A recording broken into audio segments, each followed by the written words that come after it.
let's see here. So we are in the Shadow Courthouse. You guys are stressed to your limits, but you're remarkably undamaged. You recovered from it fairly well, so you decided to press on, and you dealt with rather quickly the phantasm of the hanged man. Zed's been having these strange, call them daydreams, almost. They're being thrust upon him, probably from the psychic energy of this place. And he's getting a little bit of a story in fragments, but I don't know if he's put any of it together. It's kind of tough.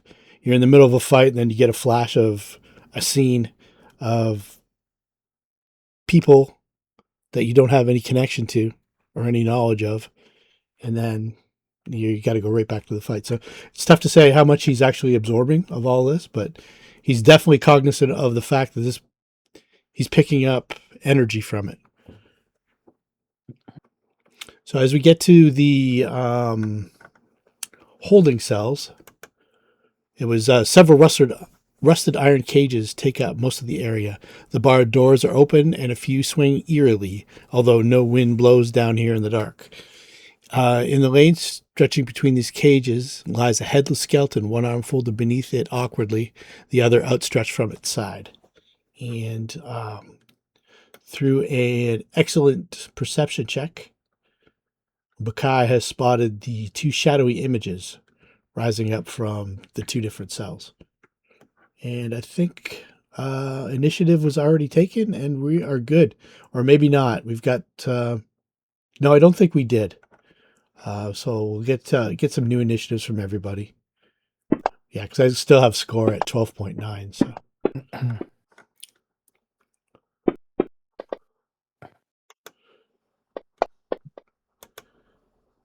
And Luna's first DM initiative. Oh, I'm going to take over. No, Arthur gets to go first. All right. Arthur. You can hear maybe Baccae say something like shadows, or I'm certain that she warned everybody before the end of last game. Yep. Yeah. So I see the shadowy humanoid directly like to the right of us. We have multiple, do we not? Yeah. Well, she said shadows, so that would indicate. Yeah, Arthur's gonna... let's see, what can Arthur do? I'd like to get Arthur to be able to move around so we can see where they might be, but I don't want to get too close. Let's have him move around there-ish. Still can only see one shadow, but he'd like to sort of encircle himself around his allies so they could take the brunt of any attacks in case he's targeted. Spotting that second shadow, he may as well try to disable it while he can, assuming that it can speak his language. Give me a second, just looking through my spells. Yeah, I still have plenty of these left. May as well hit him with a classical castigate. Okay. And that is a failure. Well, that's definitely handy. As that's going to keep that one down, but the other one is going to be able to act because Arthur doesn't really know where it is, unfortunately.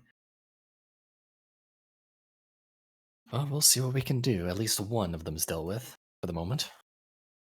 All right. And Luna will move just above Baccae, just through Arthur and Zed. And she's going to...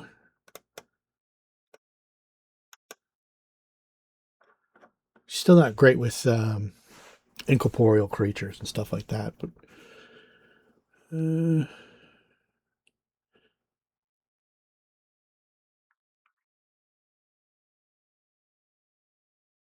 she's going to... She says, I'm going to hold the line right here. And then she vanishes from sight.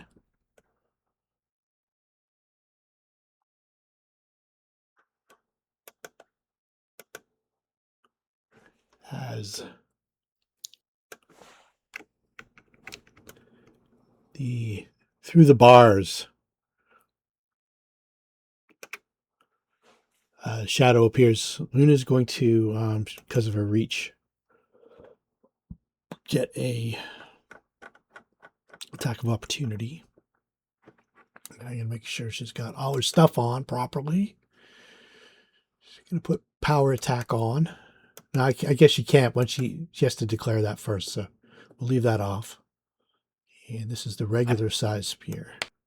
I believe you can declare power attack whenever, or is it based on when you take the attack on your turn? I'm not sure. I'm not sure either. We'll go with that for now, and then I'll look it up another time. All right. I think you have to have it going before you can take an AOO with it. But I don't know if you can declare it just like on the spot. Okay, she gets a little bit of damage as it comes closer to her and Baccae. So 1, 2, 3, her. 4, 5, 6, Baccae. Her. It reaches out to touch her incorporeally.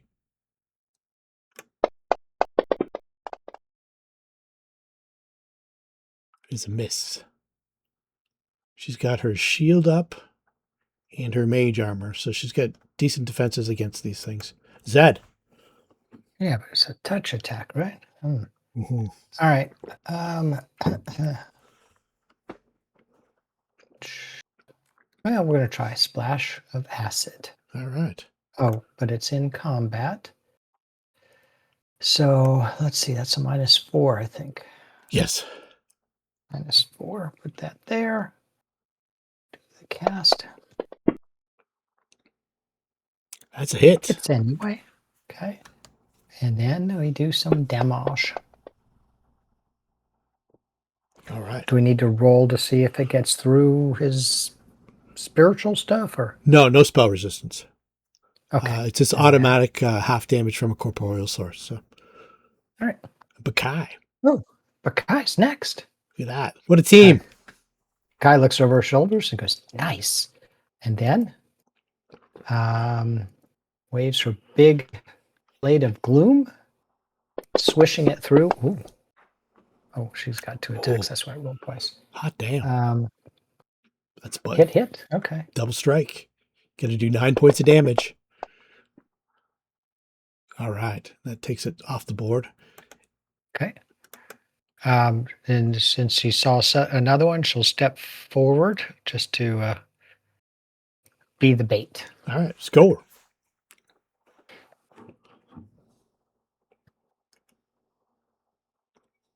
I don't know why I envisioned a South American soccer match.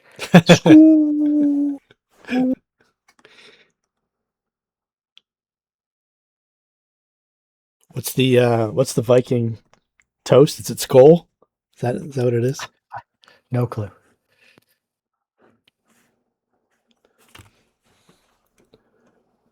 Are you muted, Ray? I am not muted. All right. Is it my turn already? Score's up. Yeah. Score. Okay. He's waiting till after Asami takes a turn. Okay. We'll make him 6.9. Asami. Okay, she's going to cast light on his axe. Okay. Actually, we'll make him 7 because the other skeleton goes, or shadow goes on 7. So Yeah. Do I need to put that on the axe? No, Or that's fine. Okay. So we know it's magic. Yeah, that's the purpose of it. What you can do on the character sheet is another thing that you guys never really hit on, and I never really explained it to you. But if you can do arcane mark, because it lasts forever, basically enchants the weapon. So you can Right. She doesn't know that spell. Aluna does. So Right. yeah, we've been worrying about it for 9 levels, and we didn't need to. Yeah. Well, so anyway, the you can put magic on all your weapons, even though they're not yeah pluses or anything. For like this that. one, that magic identifier has already been placed on, but I'll go through the others. At some point during off time, I guess Luna will do that. Yeah, it's a cantrip. So Yeah. on a down day, she could have did everybody's weapons. So she's gonna enter the hallway. and I don't see any bad guys. So, Bad guy right here.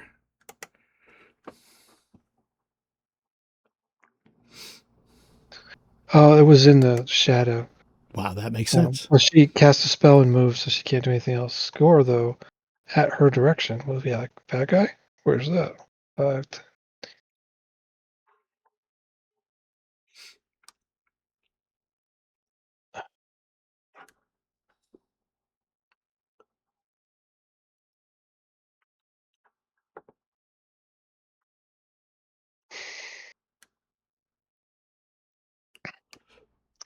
We can't reach it without double moving and saying, "Please hit me." So he's gonna wait, I guess. Right here. Okay. Shadow humanoid needs to roll 20 on a will save. It does not. It is still castigated. So you get to score, and then He already went. Yeah. I'm gonna take. Yeah, you put him after the shadow. Yeah, it's his initiative. If they tied, the shadow would go first. Yeah, it's fine. Arthur. All right. Since he is seemingly dealt with, he doesn't really need to throw any more powerful spells its way. He'd rather not go too far up in front just in case there are other unseen enemies. So he's going to stay where he is and toss an acid splash its way. It's not engaged in melee right now, so no penalties.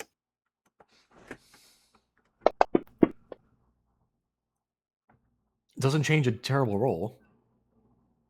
Still hit. Oh, that still hits. Oh, yeah. Well, in that case, that is going to be doing some damage. All right. Yeah, mighty glob launches its way towards him, and that'll be Arthur for now. Like I said, he'll stay put. He's in a good position. All right. Damn it. Luna, invisible. 20, 25, 30. Oh, still fighting invisible? Yeah, she's got greater invisibility. Nice. She's had that for a while. I've only seen it once or twice.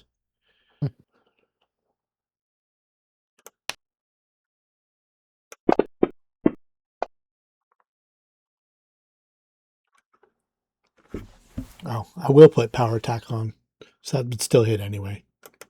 It'd be a 25. Gotta declare it before you do it. Okay.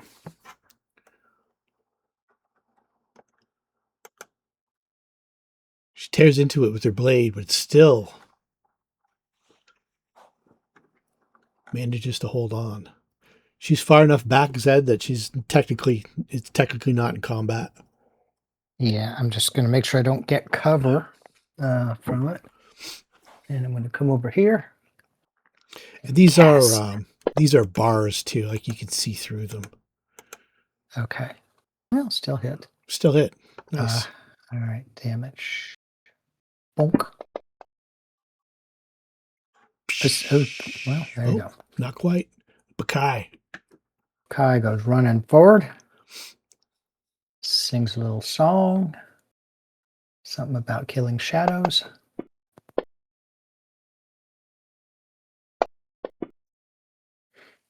Swings into it.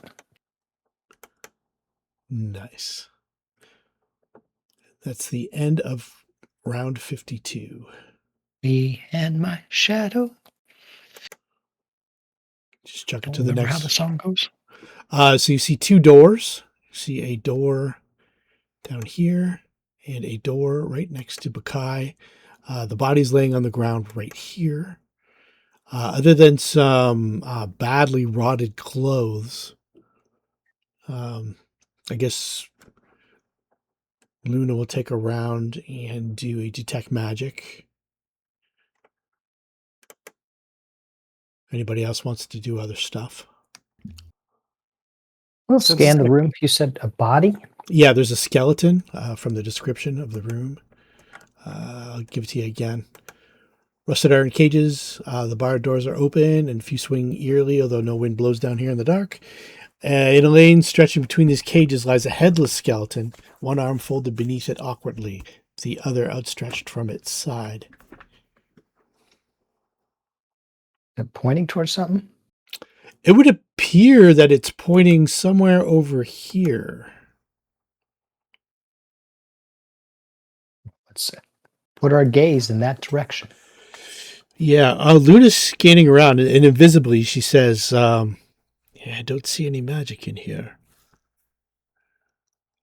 Yeah, we feel free to make perception checks, but you don't see anything beyond like just a three-legged stool and just a like, simple straw pallet.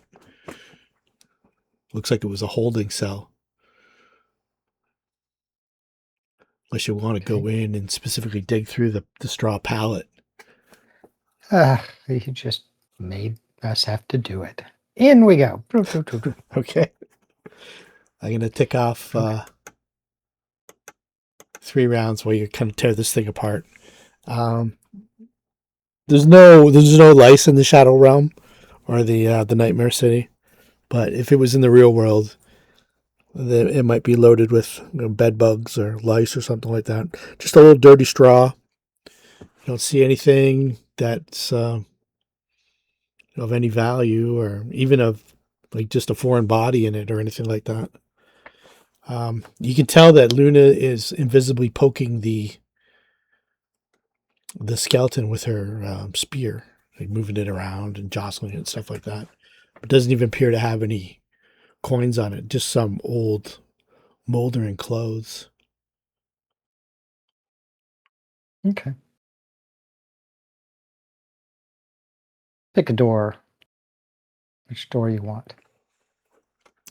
Luna reaches out and taps that one and says, that one's right there.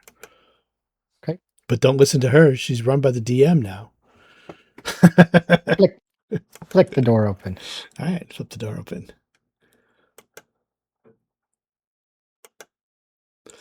Brutal machines to coax confessions from the accused fill this mournful room of cold stone, pain, and dark stains.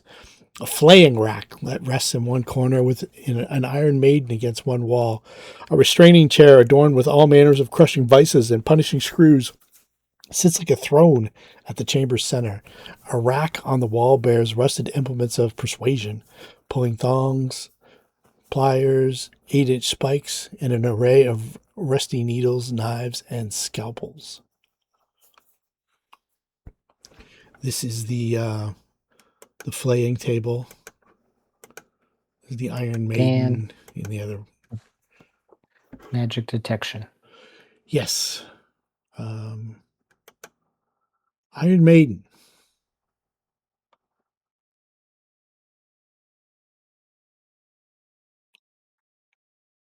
A closed Iron Maiden. Oh, open it. Who's in there? So let me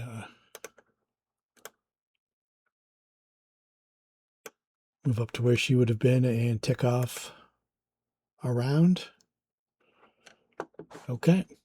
So when you open it, this is the scene.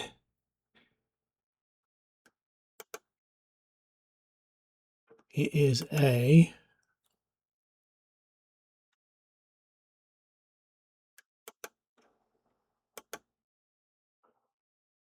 horrid undead creature in armor of some sort, maybe a breastplate or some kind of armor depicting either like a warrior, maybe a knight, something like that.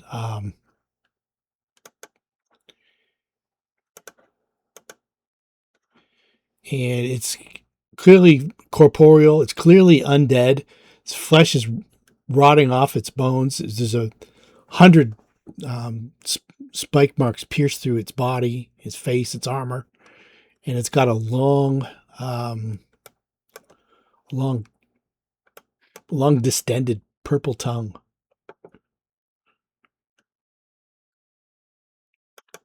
And is it a attacking type of thing? Yeah, it comes out of that Iron Maiden. It comes out hot.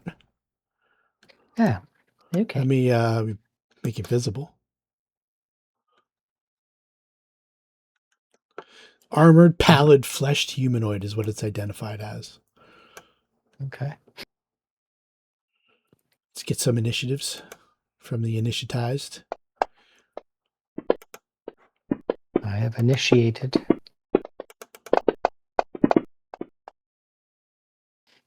Oh, all right.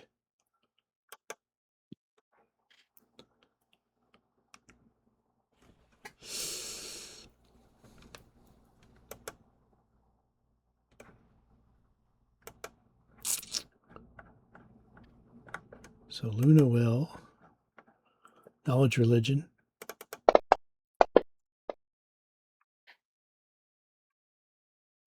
It's some kind of ghoul or ghast.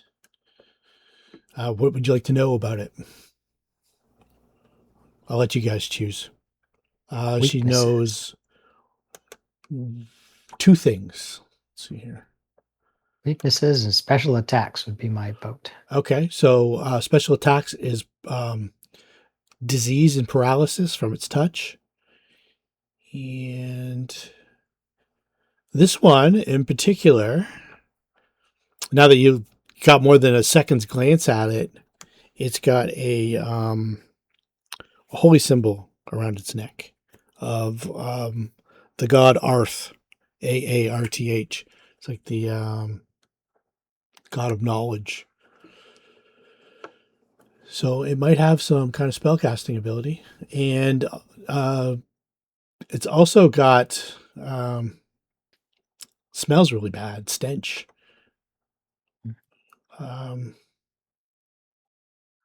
Weaknesses. I don't know if it has any specific weaknesses. It could probably be destroyed with positive energy. Like if you had like an actual cleric here, it could probably turn it or rebuke it. Look around. Yeah. I don't think we have any clerics. Nope. All right. So Luna.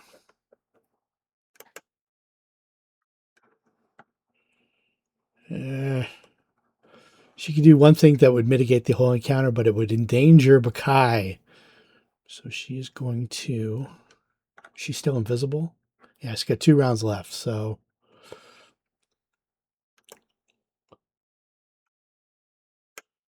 from behind Baccae, she stabs out, and she's gonna use power attack.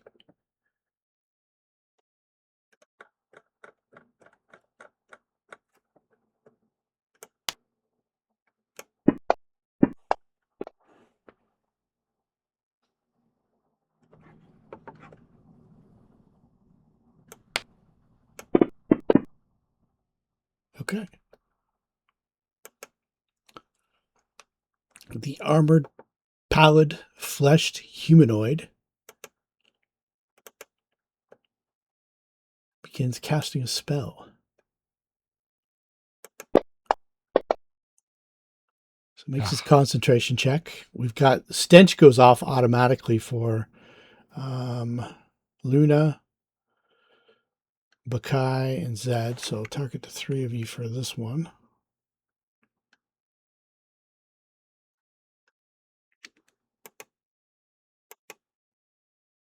Nope.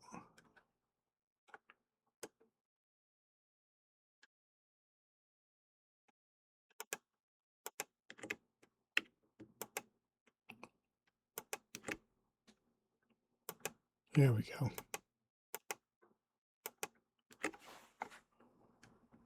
It's a DC 18 Fortitude save.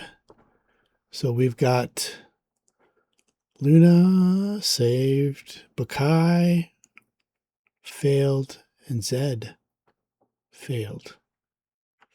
Okay. Stench.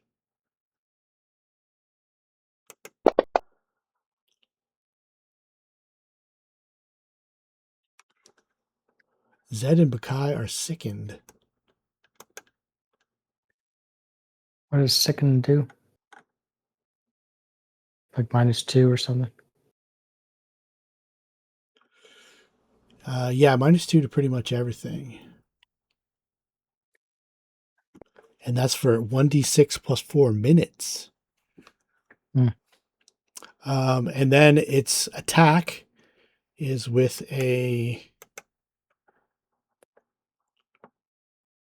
claw on Baccae. And let me know if this would like actually physically touch you with a touch attack. If it gets you fully, it does damage from the physical attack and the spell. If it gets you with the touch attack, it's just the spell. Touch is a 14. Okay. So that's going to hit. I don't think. What has she got on her? Let me see if there's anything. I don't think that stuff helps. Combat advice is off. I don't think mage armor helps against touch. Yeah, it does. Oh, it does? Yeah. Okay. Then let me put that on here just to see. No, see, it helps. It doesn't help touch. All right. Oh, it helps incorporeal touch. That's what it does. Okay. Yeah. Then the mage armor would kick her up to 18. Okay. So it gets the touch. It's a spell. It is inflict moderate wounds. So we get to... So 18 then is a miss? I mean, is a miss? Or No, 14 is a hit. It would help you... Mage armor would help against incorporeal touch, not regular touch. Okay. So his is the regular touch, which is... So it doesn't do damage for me physically with his like claw digging in, but he does damage with the spell from touching you. And you failed the will save, so you take full damage.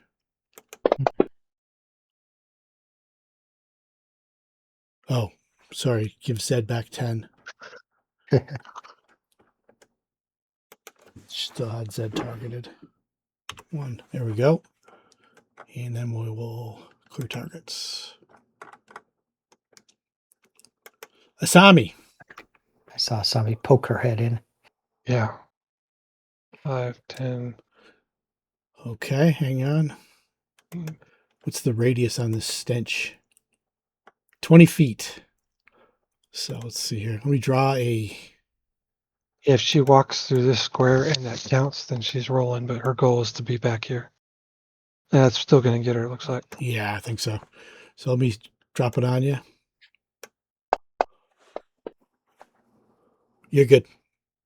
All right. I lived on a farm. I smell worse than that. This is dead body. This is the stench of a gassed, rotting corpse.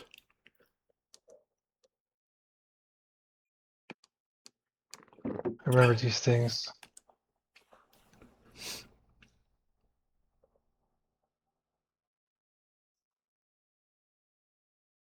Should give you a little while you're doing that, Ray. I should give you a little background here too. It didn't just come out and have a spell ready or anything like that. It was uttering a prayer to Aarth. Okay. Well, then we're going to do that too. Probably like, I don't know who Aarth is, but that doesn't sound good. Aarth is the Lankhmar god of knowledge. He's like he's at the far end of the ritzy part of the Street of the Gods. They're right across the street from the gods of Lankhmar. So he's one of the most powerful gods in Lankhmar. Most of the nobility and a lot of the scholars. Okay, and I should walk in. I guess he needs some bacon to sizzle that smell off him. Hello. Yeah. Now, there we go. Got it targeted correctly. Okay, that's right.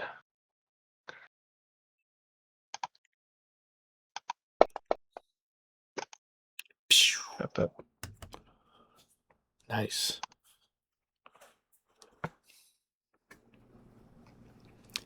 It burns. I think that's it for. I'm going to push the button. Baccae. Okay. Guy's not happy. She's not dancing. She's just swinging. Ooh. And she's just a missing. Ooh. Arthur. All right. Since they're all heading up north, Arthur's going to head up to there where you can roughly see. Let's see. How injured does this undead look? Pretty.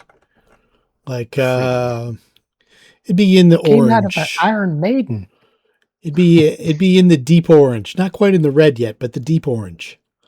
It probably doesn't need a castigate. Arthur might be able to just make do with a... Yeah, I think Arthur can honestly make do with just a magic missile, and then if it survives Luna, could probably put it down from there. Let's go ahead and try one of those. All right. Cast level is 8 for this. Excuse me. So it's going to be... Okay. It's just a simple 4 darts heading its way. Not enough to destroy it, but it did seem to do heavy damage. Well, it'll put a bit of faith in it. Oh yes, I didn't scroll far down enough, so Skewer and Zed will also be able to do it. They could probably finish it off. Yep. He'll put its face in them. Oh, let's see here. Skjor.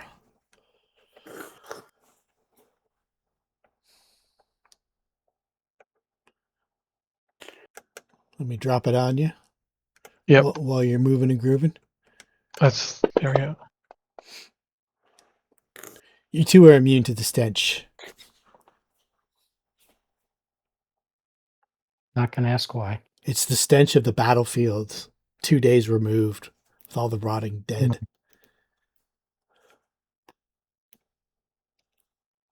Okay, got the target. And he will give it a good whack. Oh, Ooh. still hit. Nice. He looks like solid creatures me hit good.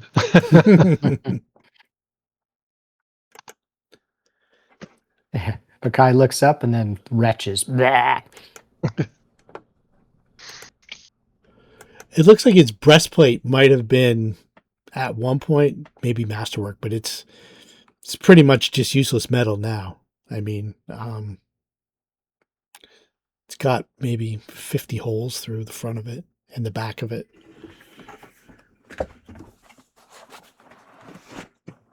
All right. Do a quick scan for magic and get the hell out of this room. The scan for magic was on it. It had some kind of spell on it, protective spell. But no items. No items. You want to examine the spell aura? I can. Yeah. I want to get the hell out of there. Okay. Yeah. Are we moving freely now? Yeah. Okay. What was the holy symbol made out of? Made out of like maybe steel. Okay. Because the quality of it can usually tell you how affluent the priest was. Yeah. It doesn't look like he was completely destitute, because that you make an appraise check. That breastplate was probably worth a fair amount back in the time, but it's not like a special silver or gold or holy symbol. Looks like it was just like maybe even nickel covered brass, or maybe just like a burnished iron.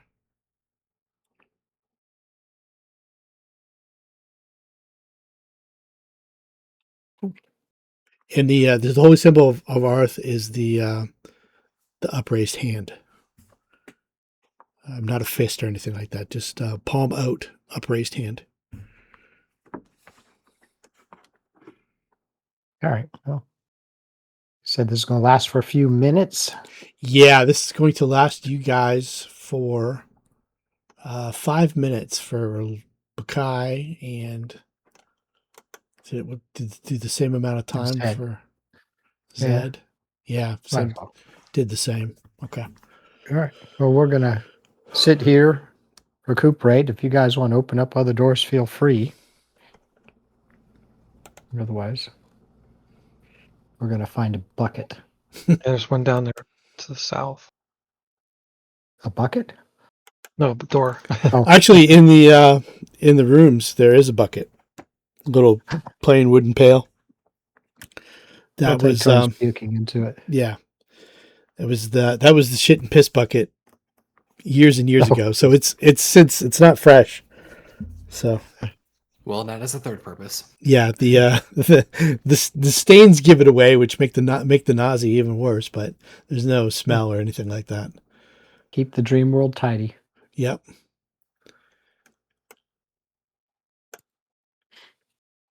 So Luna's now visible, I believe. Well, Skjor could go open the door. Yeah, I was going to say that before you do, Arthur can project a cone through that door for the next 3 rounds if we're going to be spending a bit of time Sure. recuperating. Got a reason not to.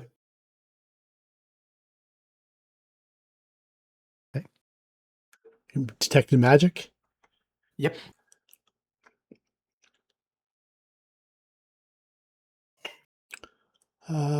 No magic, but you get kind of like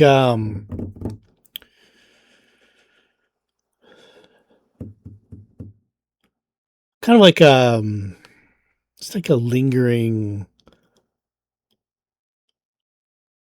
aura that's kind of tied to the aura that you saw in this room over here with the disembodied spirit. Like maybe there's some kind of psychic connection with this room. Well, in that case, Arthur will definitely let Skjor open it up if he's so willing to do so. Luna says, if he's not, I will. Ladies first. As always. Sorry, if you were asking me to do something, I got distracted by That- something, so I did not hear what you asked me to do. Apologize. That's cool. She opens the door. Oh, gotcha. This windowless chamber contains a stool, a small table. A black hood hangs from a hook in the far wall with a length of rope coiled on the floor beneath. A wooden cask also rests on the corner of this room.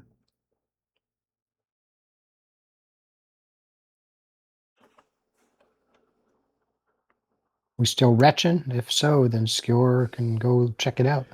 Yeah, you guys aren't retching so much as you just feel sick, like just nauseous. Like you're basically just the minus penalties, but you're not actually nauseated. So Luna, I guess we'll enter the room. Yeah. It's a tiny room. It's a closet. it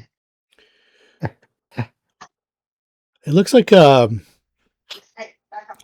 chamber where maybe the executioner might have got himself psyched up for his daily duties.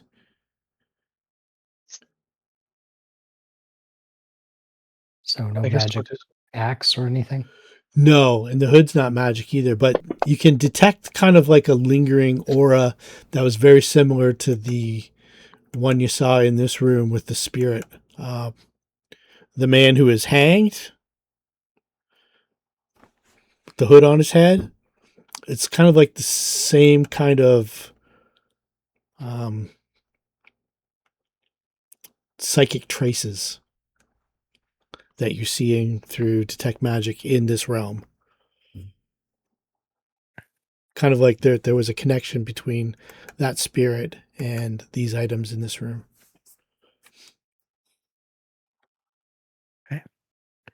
We still have a door just to the north and west?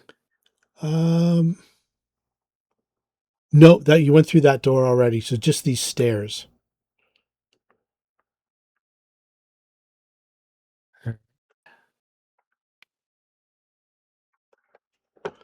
This door up here, is that the one you're talking about, Zed? No. This one here?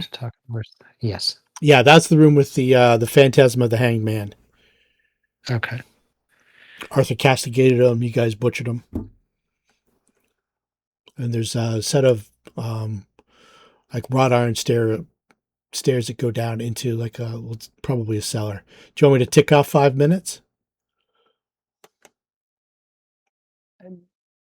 I'm good with having the group wait so everyone's at full strength. Yeah. Get rid of that sickness. There's All some right, injuries I'm too. gonna cast a spell to try. Let's see, what do I do? I'll do the rejuvenate. Okay. So I'm gonna cast rejuvenate on her. Let me target her. See if this automatically does it. Yeah, it did. Nice. Okay. Oops, I should mark that. Oh. All right. There we go. Oh wait, did it do it for me?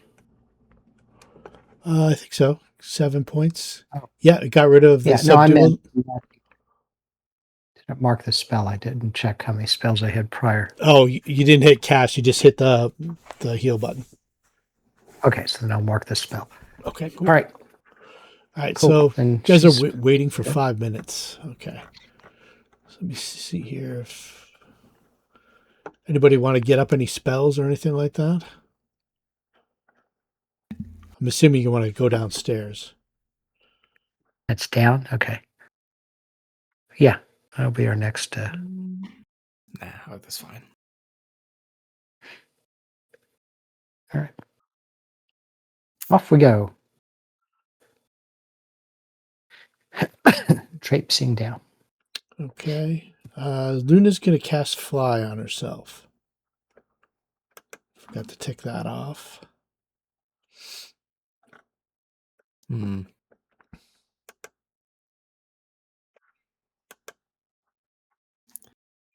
Arthur will actually second that. That is a very good precaution to take. He'll put a fly on himself as well. Okay. Now you got me worried. Did he actually? They didn't actually apply it to himself. Hold on. Now he has it. There we go. Forgot it wasn't a self spell. It's a touch. It's a touch spell. Okay. Remember as a kid in high school when we take turns DMing different things, you'd still have your character, but you DM it. One of my friends who was DMing said his character, just for whatever reason, cast water walking. I'm like, what the? Ah. And then, of course, we enter a room where the carpet is not carpet, it's water. I was just looking at if she'd had it left over, she would have cast shield on herself again because it's about to expire, but she didn't have it. So Shield's short, isn't it? yeah. All right. Well, down we go. I think shield might be. Is it only around a level? It's minutes. It's minutes. Yeah. Okay. Yeah. So it's 5 minutes just went by though. So yeah. Who wants to go first? Well, Baccae and Score will go first. Makes sense. Do you want Score up front? No, the guy's good. And then All right. Score. She's got a lot better defenses than he does. Okay. She's nimble. He's just blunt. Yep. All right. So Baccae down the stairs, followed closely by Score.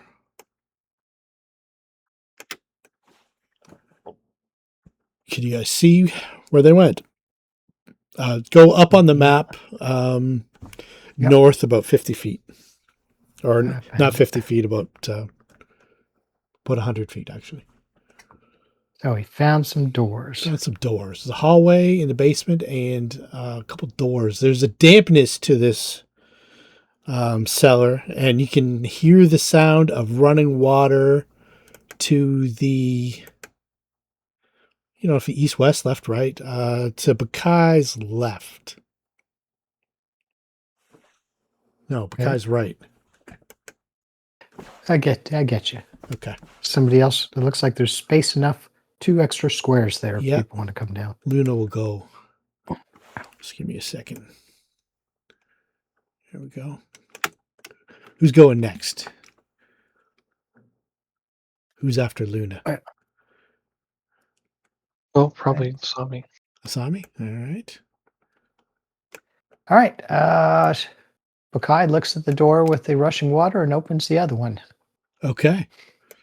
The door opens, and it is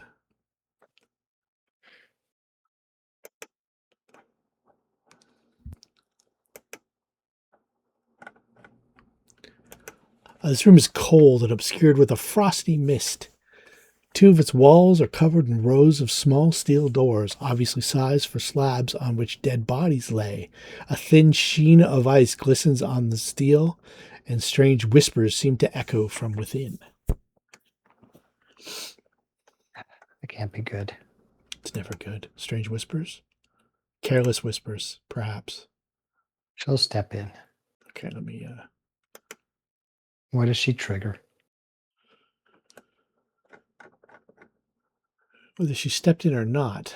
Ah! Jesus. The there's bodies on the slabs, and they begin to rise, and they're covered with they almost look like they're frozen, like frozen corpses. The other creature is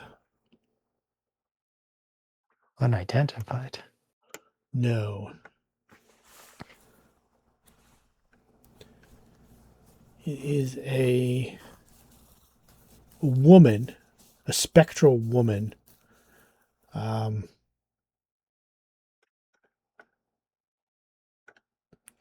She's got like long, flowing, torn and tattered robes and wild, crazed hair. Definitely was a human at one point, or a humanoid at one point, but she's not now. She looks very spectral. Let's do some initiatives.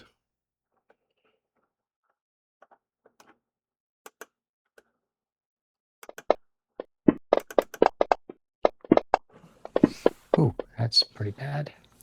Yeah, it's pretty bad across the board. And that's the team. All right. Once again, Arthur. On the first floor, through the message spell, you just hear Baccae say, "Oh, that's bad." Well, she Yeah. probably says something through me, and I say it out loud. Undead down below. Yeah, hearing that, Arthur's gonna try to fly his way over just to take a look at what's going on. Okay, so we've got He's got 60 foot of fly right now. He Yeah. cast the spell. so 5, 10, and 20 feet down, so that's 30. So 30 to there.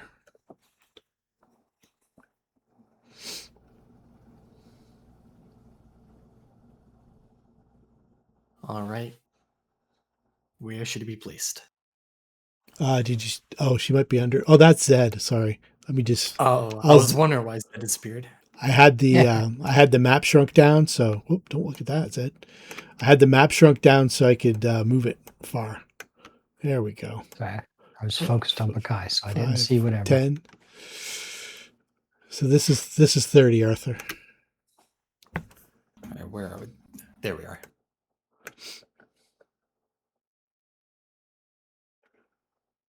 How tall is the ceiling here? The ceiling is 15 feet. 15. Okay, so it can fly overhead the other people. That's Yeah. good. In that case, he may as well do like the doors. I see there's a door here. Can he like still get through? Would he be able to like float down to like get through these doors if he has to? Still Oh move yeah, past yeah, them? absolutely.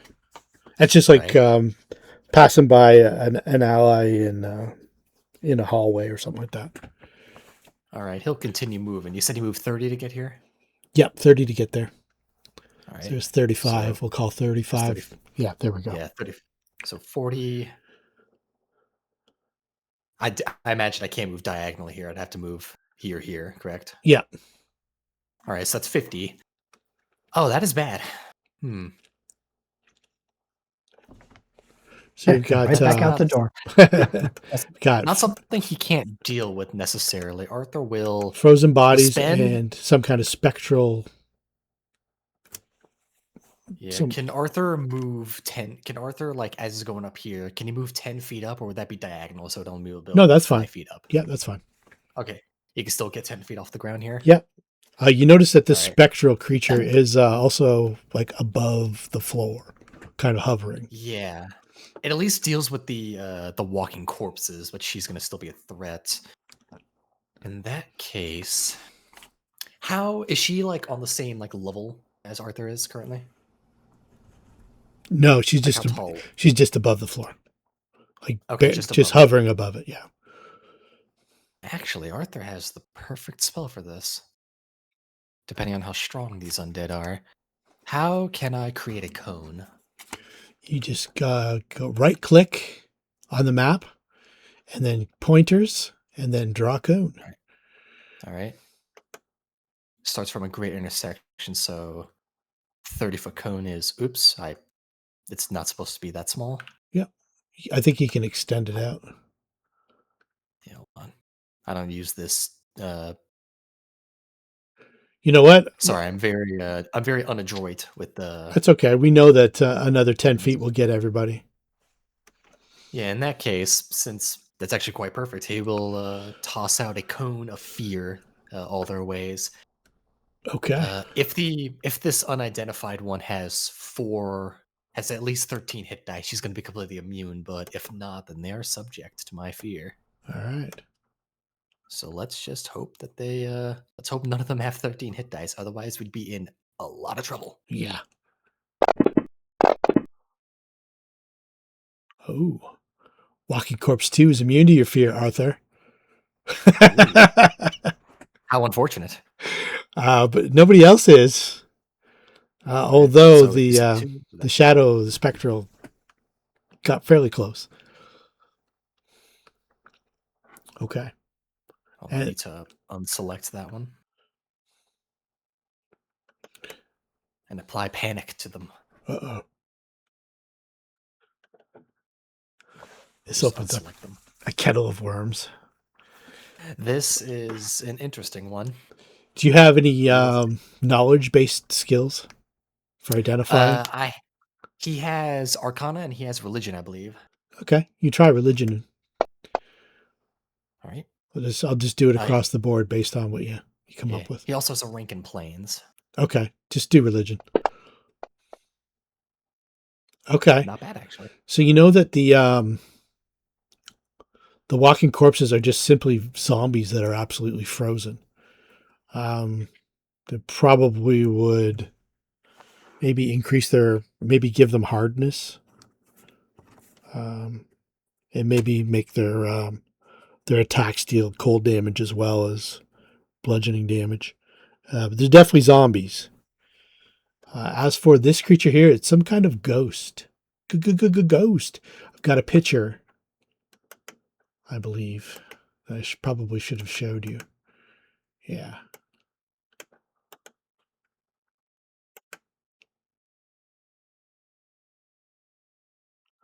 It's got like almost like a mask on its face.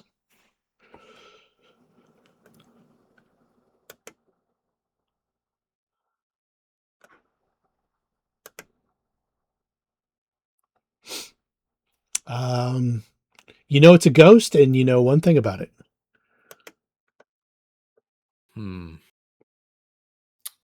What would be valuable to know?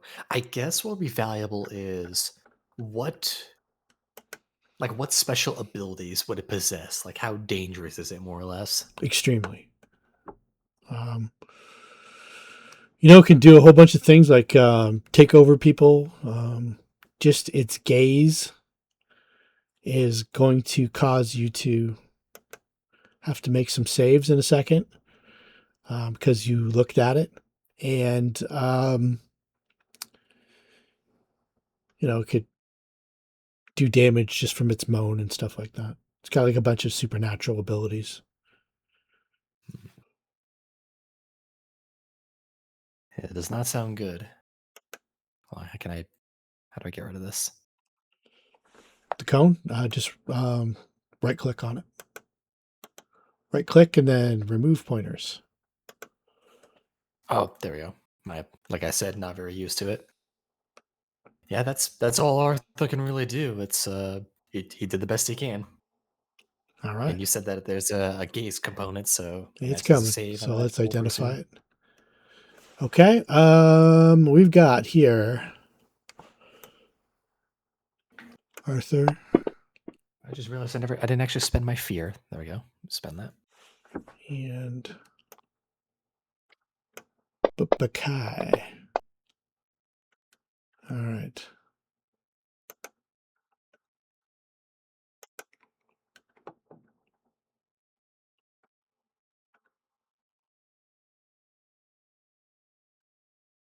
Okay. So I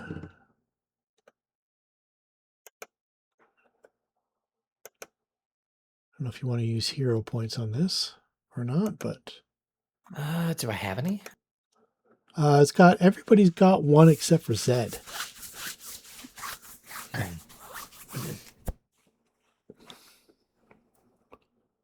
That means Baccae also has one. Do we have any rough idea as to what its gaze does? I know it's very bad. You know what? Make another religion check, and if you beat the 22 that you rolled, I'll tell you specifically. All right. If it's like an age effect, Arthur's not going to want to get hit by that. Okay. It could be. You know that ghosts sometimes their gaze can cause a bunch of different things, so you don't know for sure. Since there's a fortitude effect, it's something physical. Using a hero point just gives me a +4, correct? Plus 4 on your save, yeah. And the DC was 16, so it's doable.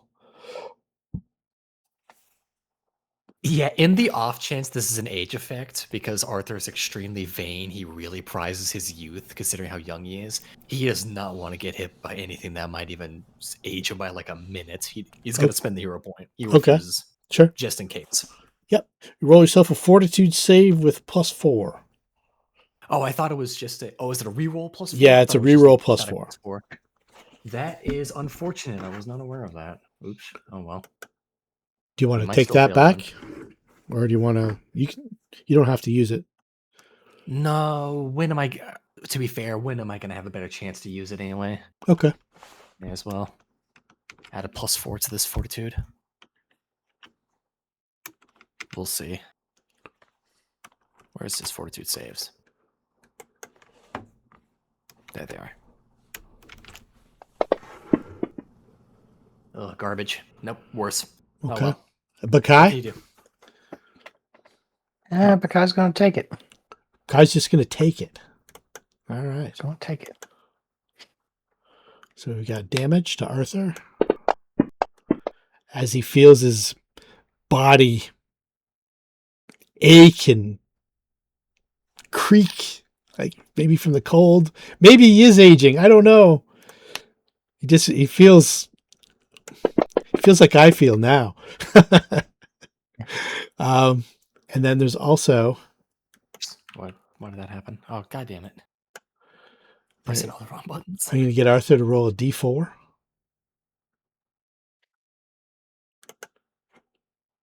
And Baccae to roll a d4. And that is your charisma damage. Okay. That is bad. Okay, so that's just the locking gaze with the ghost. She's now in a panic. And she really doesn't have anywhere to go because she's confined to the courthouse. She goes through this wall away from Arthur.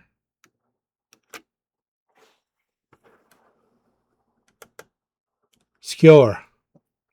He's going to wait till after Sami goes. Give him a 14. Okay. So let's give you 14. And let's see here. So as the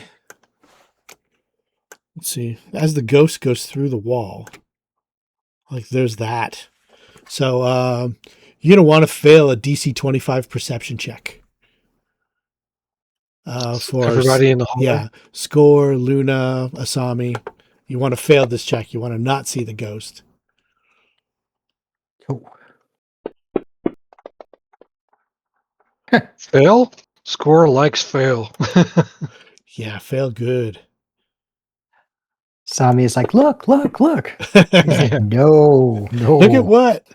Luna failed too. She's not good at that. But unfortunately, Asami's very observant, and she locks eyes with the fleeing spirit as it pops out of the wall and kind of panic looking around for an instant to get away from Arthur, and she locks gaze with Asami. So let's see here.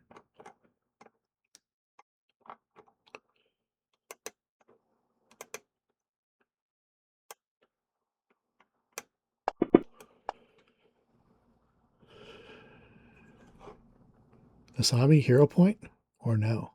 No, +4 would not give her a reasonable shot at passing a 26. So No, it's not 26. It's only 16. 25 was the DC to actually see it, like the perception DC. oh,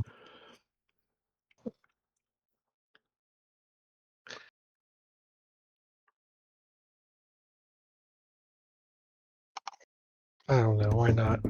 I'll Okay. add the 4. Okay. Be something decent. There you Okay. go.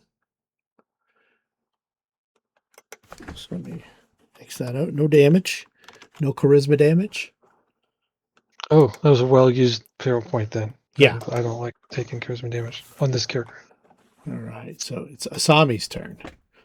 So Asami sees the ghost go into this chamber. She points it out to everybody. Hey, it's over there. You see that? Look! But we can't walk through walls, so do what she was gonna do here. I guess she doesn't realize that I mean, everyone's panicked and there's really no danger. But we were going to move forward and cast haste on everybody, so we'll continue with that plan. Don't forget, you guys have message up, and you can, I know I said I want to cast haste on everybody. It just takes me a minute to get everything clicked. I don't want to target enemy units. That's a bad idea. Target friendly units. Is everybody there? Baccae, score. Okay, that looks like everybody.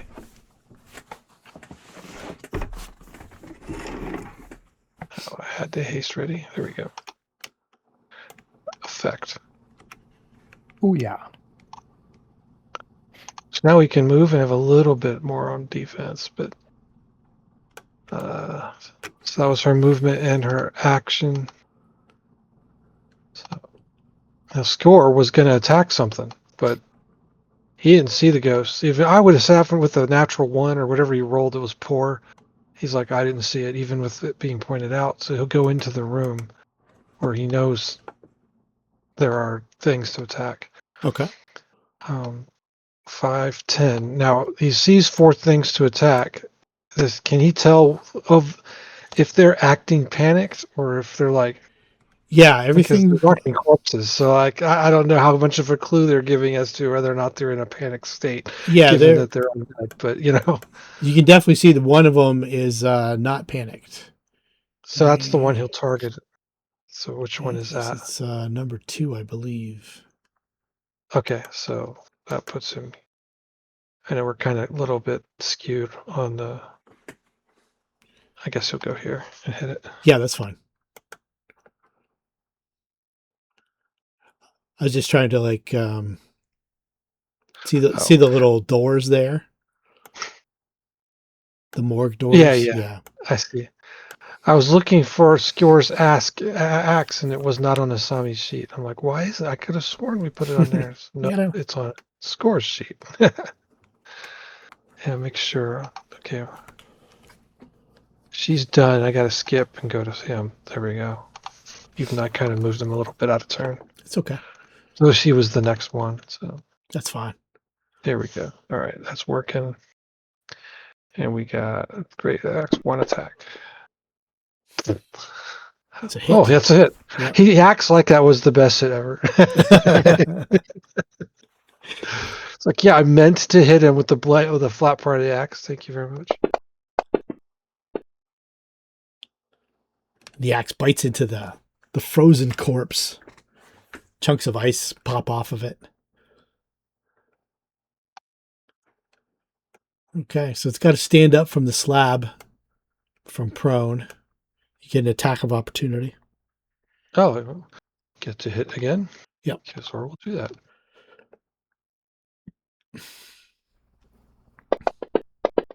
Only the first one. I don't know why I did twice. Just the best one. Yep. Well, Okay, yeah, the first one. one. Gotcha. Yeah. Yep, 26 is a hit. Okay, that's better than 1. Yeah, 26 better than 1. Nice. All right. It's like cutting into frozen meat. So walking corpse number 1 has to spend the turn to get up, even though it's panicked. Baccae. All right, Baccae. Yeah, which one's? Well, let me see who's won. This is. Yeah, she'll come down here.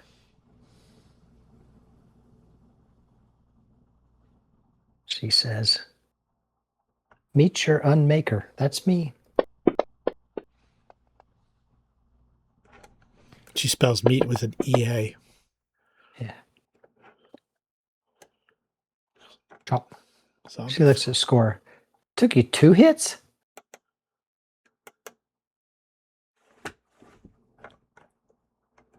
walking corpse number 3 stands up.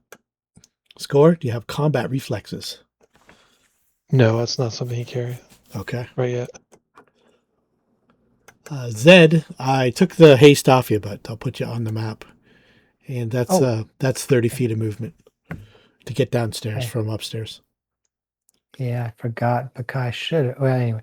Okay. Then I move down there, and Baccae is like, avert your gaze, avert your gaze. So I'm looking at my feet. Okay. Down the stairs, you're looking at your feet? Or just... Oh, okay. Just in general, I'm kind of looking at my feet, listening to things going on in case a ghost pops its head out. I'm not looking at it. Okay. Gotcha. Luna says, what ghost? 5, 10, 15, 20. She's going to definitely power attack.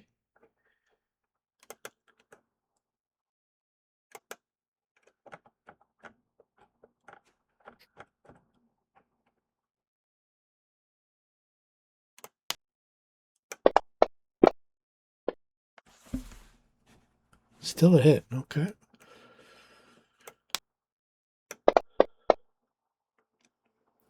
Yep. Doesn't do as heavy damage as the big slashing weapons. Kind of ice picks it. Arthur, round 2. Arthur does not want that ghost getting away, but he also does not want to get drained any further. Let's see. What direction did that ghost actually go off to? It went this way.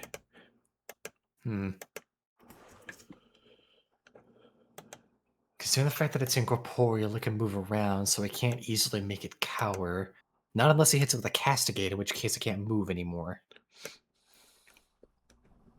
Though if he does that, he risks getting hit by another gaze attack. It's probably a problem that's too dangerous to just let go like that. He probably has to try to do what he can to find it again. These two are just zombies. They'll likely be destroyed before they can really do any true harm to anybody. So Arthur's gonna have to start. Is Arthur hasted right now? Oh yeah, yeah. Everybody's hasted except for Zed. In that case, he has a 90-foot fly right now. All right. So Door it's 10. closed. You said it went south. Went into this room. Along the direction of that arrow. You got to open the door. Can Arthur open it as part of movement, or does he have to stop and then open it? This action. You gonna kind of kick it in and fly through into the room, or are you gonna just stop and open the door? Stopping, opening the door is an extra movement, as an extra like action kind of thing.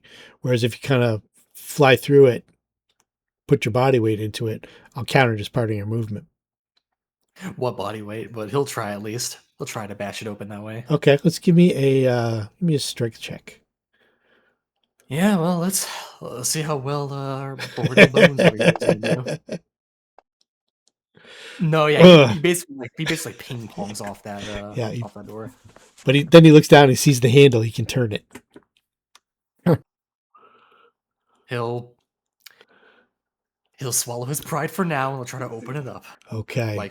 But while he's opening it up, since he's not trying to bust in at this point, he is going to try to avert his gaze as he opens it up. Okay. So some of this you'll see, now. and some of this you'll hear. This mold-ridden chamber is partially submerged in flowing water. This turned piles of records and cabinets filled with sheaves of paper to rotten mold. A trio of cabinets stand in the waist-high water, and it looks like it drops down a couple steps, too. You're averting your gaze, and you can see stairs going down about 5 feet in total, and the water is almost up to the top of these stairs, probably about 3/4 of the way, so about 3 or 4 feet deep of water. Trio of cabinets stand in this waist-high water. On the middle cabinet lays a corpse of a bloated man in torn, gray, loose-fitting clothes that are merely rags. The corpse is being consumed by a pair of ghouls that stand on either side of the cabinet and use it like an obscene buffet table. And let's make everybody visible. Well, that's unfortunate. And oh, yeah. So give me, well, you're averting your eyes. I think there's a 50% chance to avoid a gaze when you avert. Yep. So you're not, actually, you're not in the line of sight of the ghost. Maybe we'll just wait a minute to tell you what you see. Anything else? Any other actions? I think that's... No, that was my action. I had to stop to open the door, didn't I? Yep. Yep. So that's everything, unfortunately, and I am directly in the line of fire of these guys. So Arthur might become a stain pretty soon. We'll find out next round. Stay tuned. Okay, so the courthouse ghost has to stay away from your line of sight from you, right?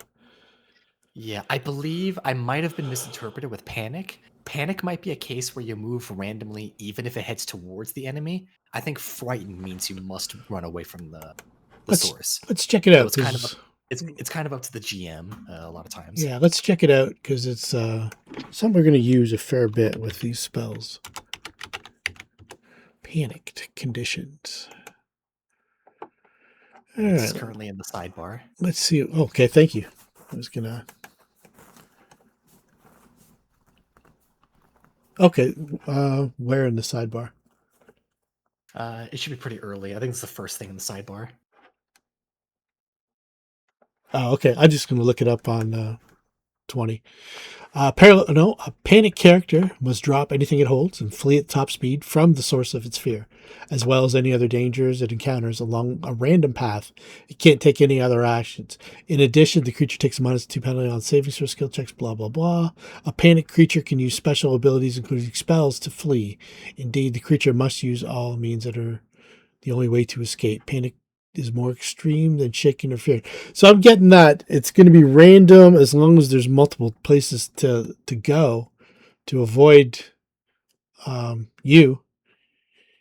It didn't really have any other way to go. It's basically confined to this square basement. It can't fly up into the upper courthouse.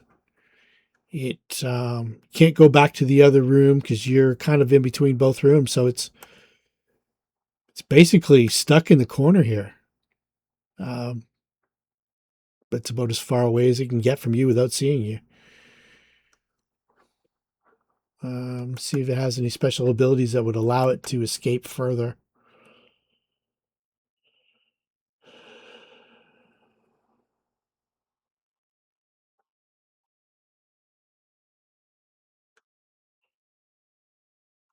Maybe. It starts to move this cabinet here. It drags it over to here.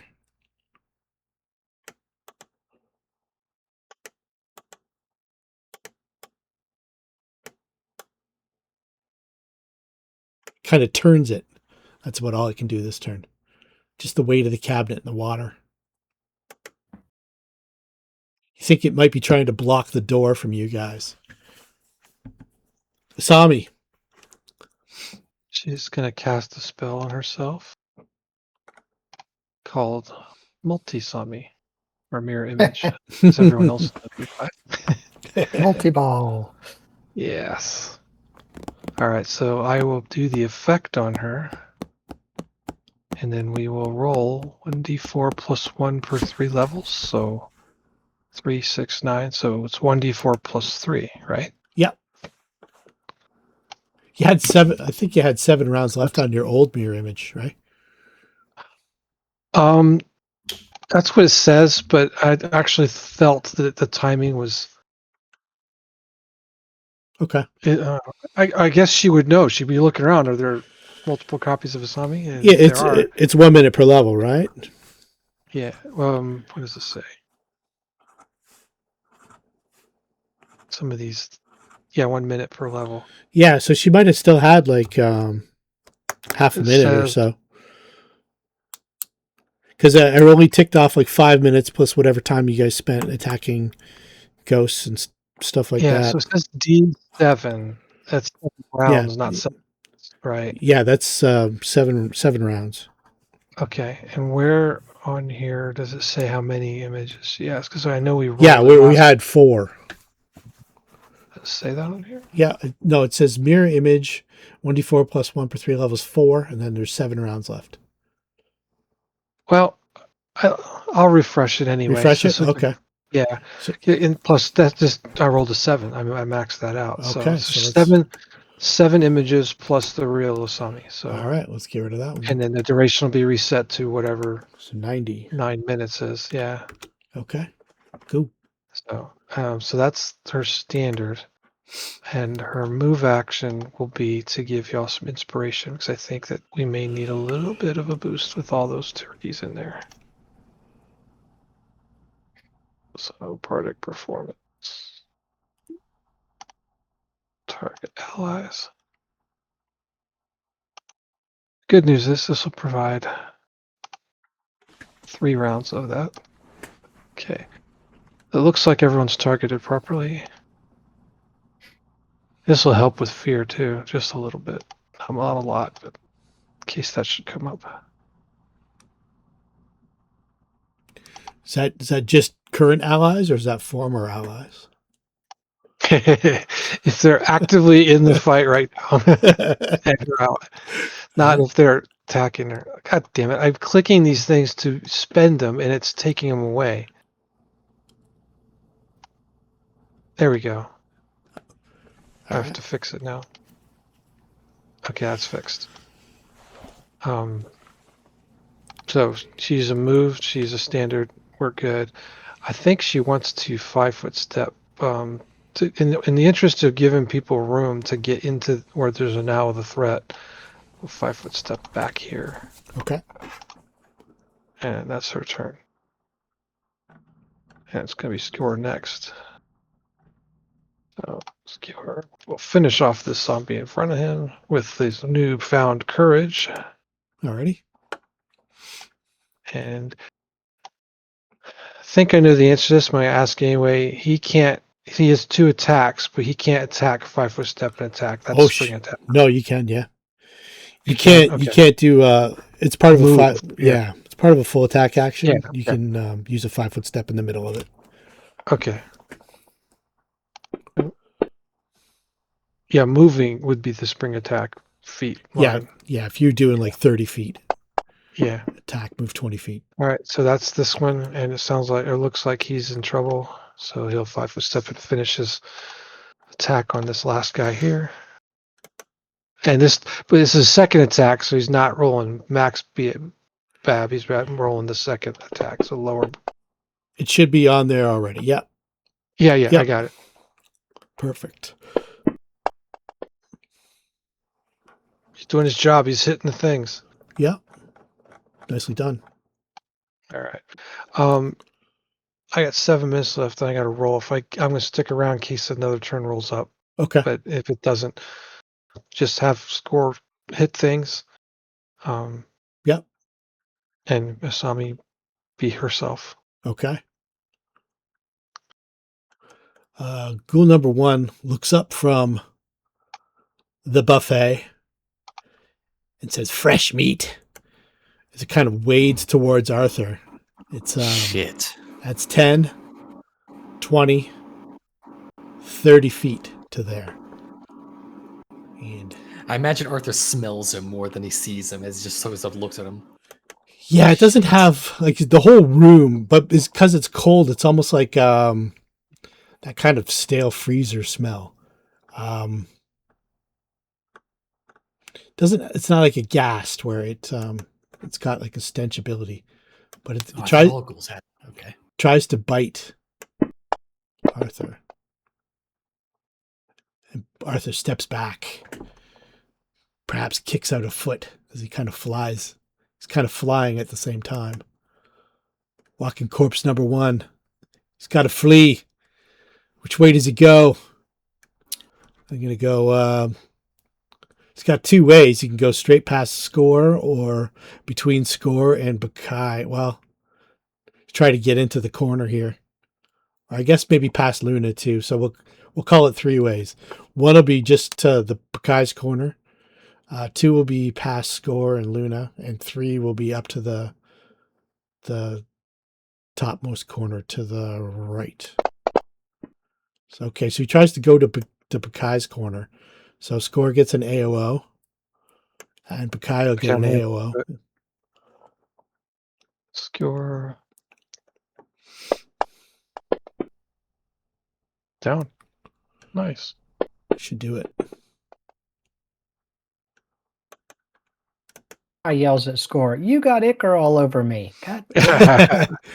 You got frosty Wash meat the on off. me. In your once a month bath, it'll wash off.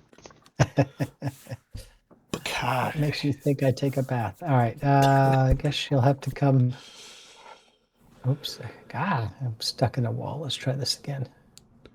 She'll have to come here, and then I'm guessing he has partial cover if she goes through the wall there.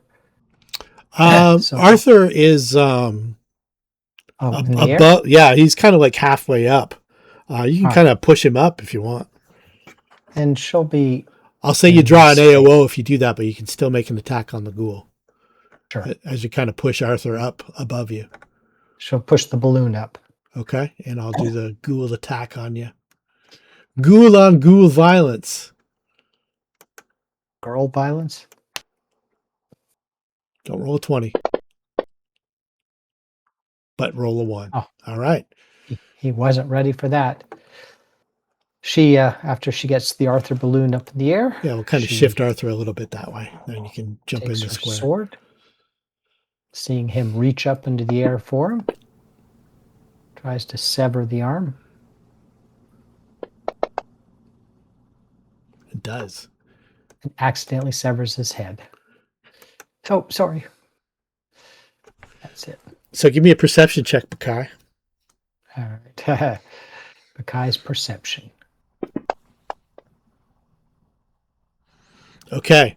So now you can see on the slab, it looks like you didn't see the initial scene where the man in the gray tattered rags was being consumed. Now you see him, he's kind of like perched almost in a sprinter's pose. And his eyes lock on Baccae. Clearly he's been dead for a while. He's kind of like bloated, gray skin from being in the water. And he looks at Baccae and says, "You left me to die." I'll take care of it. It's the corpse of Joe, and he's got a spark of malevolence in his eye. Joe. Zed. Oh, really? I guess he's not coming back. Zed will pass. I don't remember Joe. He was our rogue from ages ago. Yeah, Oh. remember he got he fell off the Stuck in building. river. Yeah, he fell off the building fighting the Oh, yeah. demon, and he I do. got swept away in this hex in this neighborhood, in this very river that runs underneath this place. See, every person who becomes an NPC attacks us. All right. I got it. All right, Luna. Let's see here. So Luna can see through there. And she sees it's Joe. She says, "Get in that pit."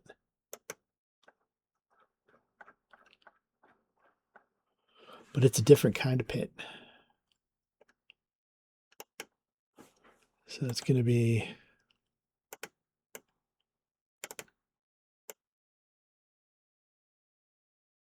right there. And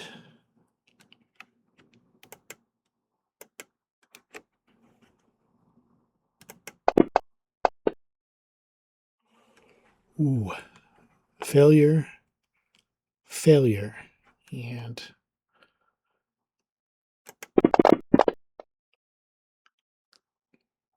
as they fall, the ghoul breaks its neck, and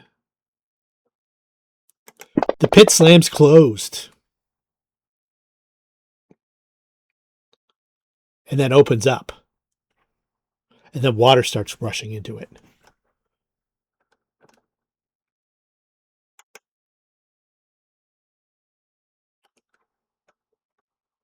So let's see here. So Joe, let's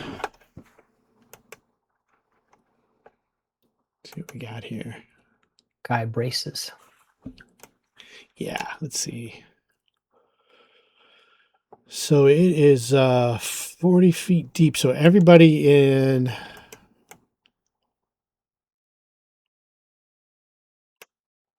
20 feet of that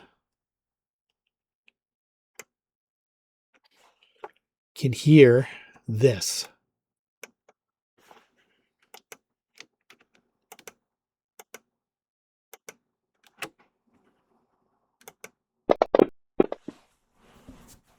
It's a baleful shriek that must sound kind of pathetic because it comes gurgling out of the pit, and everybody just sort of ignores it.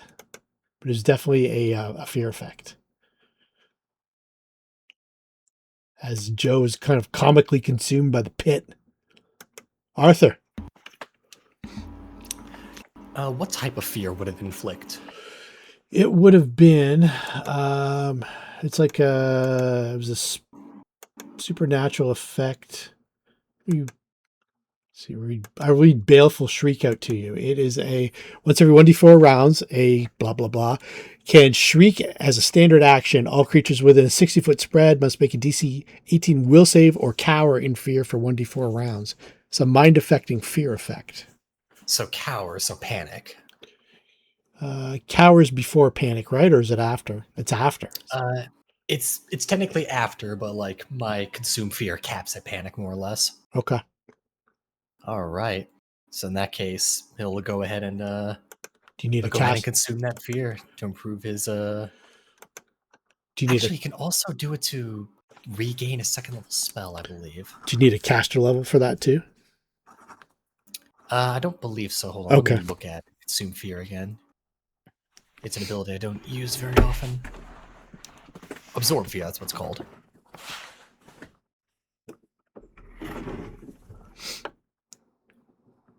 Yeah, whenever I'm hit by one of these, I can either gain a bonus to my cast level for a little while, or I can be able to cast a spell without using a spell slot. It's okay. For frightened, it's first level. For panic, it's second level. Cool. In that case, since he has that vitalization, as much as it's going to hurt him to do it, he does need to be able to find that ghost. He's going to have to step in there, and he's going to have to look at it to see it, All to actually right. cast a spell on it.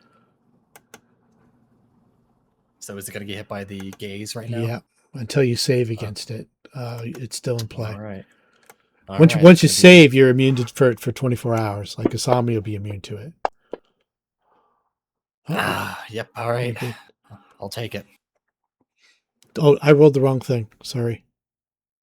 Oh, well, still, like, It probably would have been a failure. I think it's +4. So it would have been 11. Yeah, I rolled Frightful Moan. Should have been this one. Give you a reroll. 7. Same thing. Okay. Yeah. Same thing. This is the one it should have been. It's a fortitude save. Corrupting Mhm. Gaze.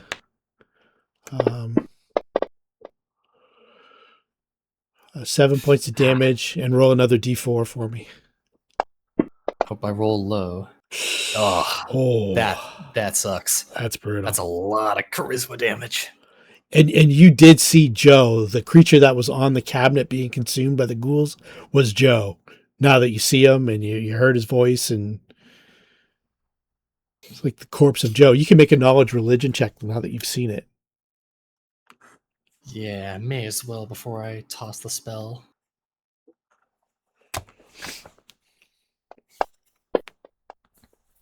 You're not sure what he is. Some kind of animated corpse. Yeah, my charisma got dropped from +7 to +4. That hurts a lot. He still has enough charisma to actually cast a spell, thankfully enough, and his DC should be high enough to where it'll mostly be fine. This ghost needs to stand still. He's gonna hit it with the proper castigate, so it can't move anymore. Okay. Oh, I don't think that 18 would have helped him. Okay.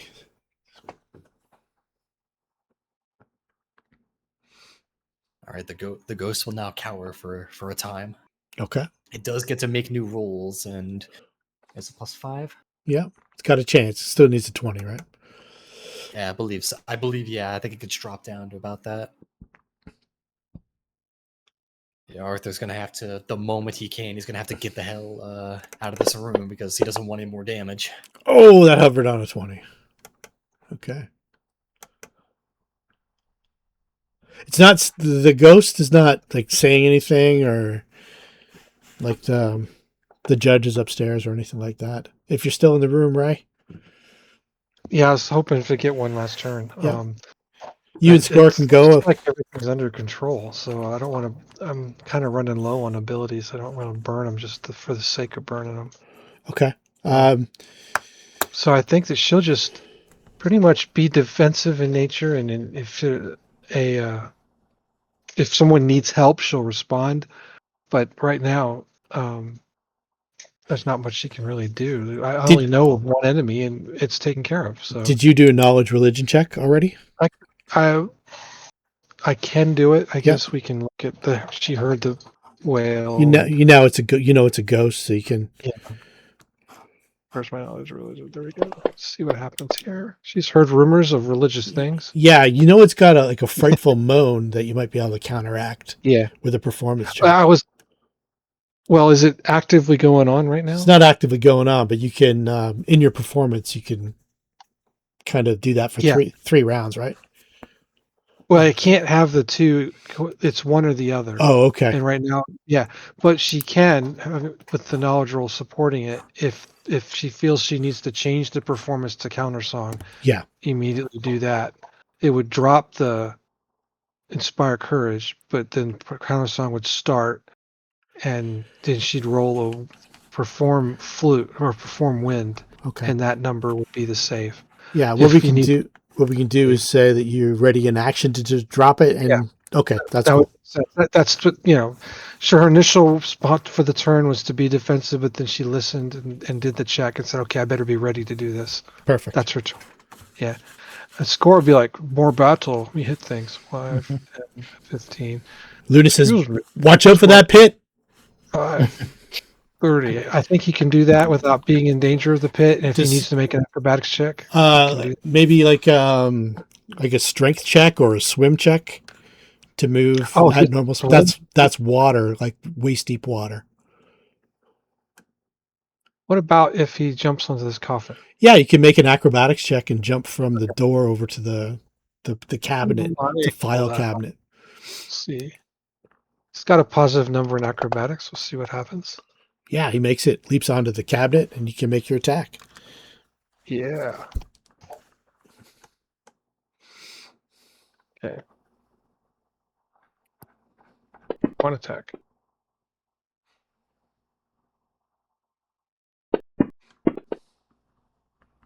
Nice.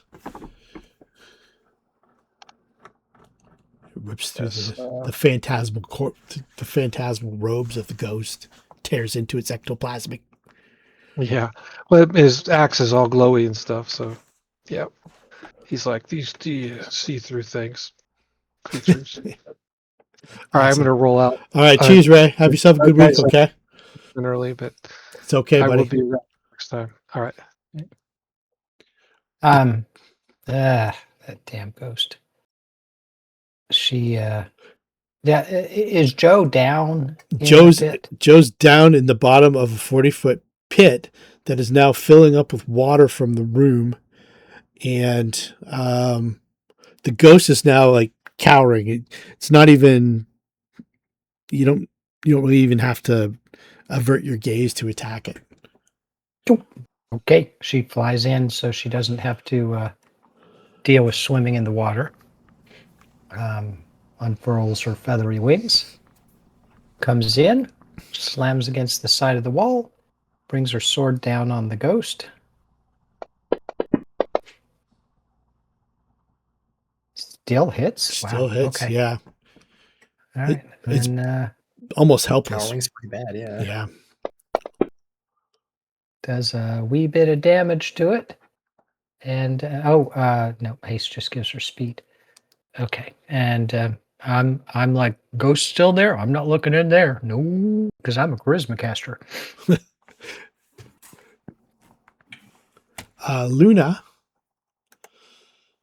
Luna's worried about this because she has a charisma of 5. So, Yeah, I'm not risking it. So she can eat one. yeah. So she's one not of them. going to go in there, but she's going to knowledge religion. She saw Joe. She kind of gulps for a minute. She sets a revenant. The hungry pit. I'm going to give Joe a save against the pit. Just because it's filling with water, it might not crush him against as much. So this is for half damage from the crushing. Fail. She's going to take full damage. So water kind of spurts back out as the pit closes again. Slams into Joe, crushes him, and then opens back up and water starts to flood back in. And then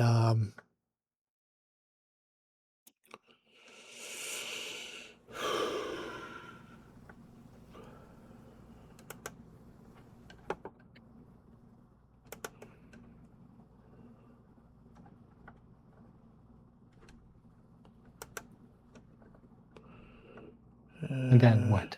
And then.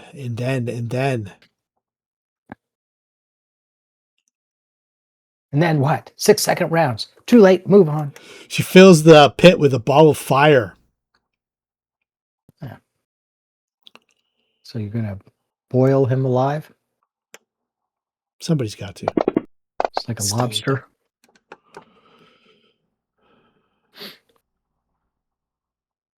Remember the first time my Canadian grandmother brought home a live lobster and put it into a pot? It's traumatized the crap out of me. Yeah, it makes that bad noise, doesn't it? Oh, yeah. All right. Joe consumed. He's got 2 hit points left. What do you got for skills, Joe consumed? He's probably got decent skills. If I even bothered to do them. Let's see here. Just intimidate perception. Didn't anticipate this. Joe had climb of plus 10 or acrobatics of no swim speed, no swim skill. Yep. So let's call a climb check. This is old alive, Joe. 28. Yeah. Got to beat the DC of Hungry Pit.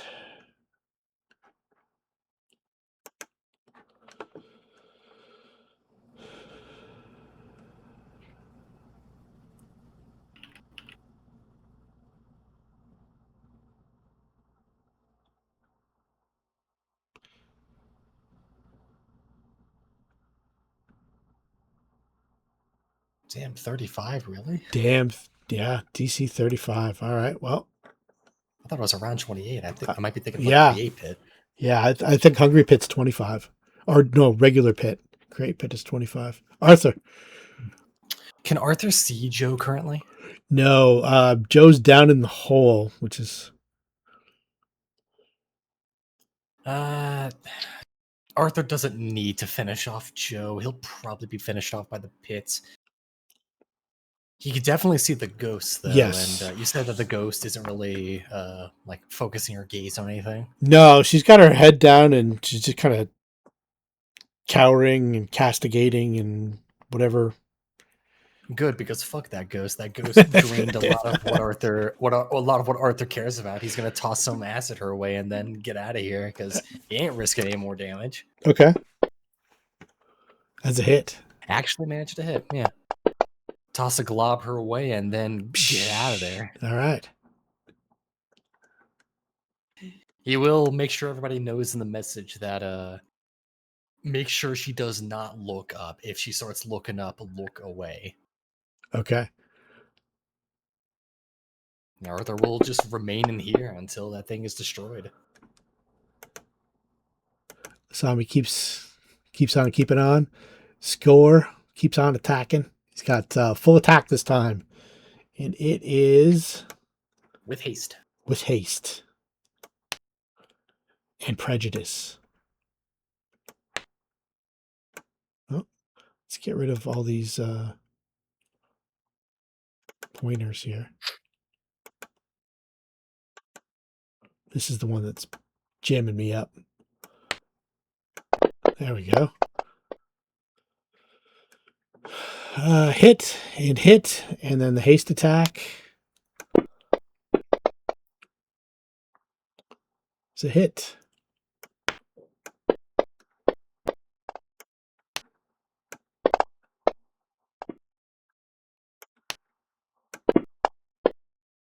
Oh, 8, and 10. Nice. Baccae. Beat that. Guy looks at score and goes, "Come on!" And hit, Both hits. and then the haste, Hit. All right. And then as she brings her sword down and then goes whack, whack, whack.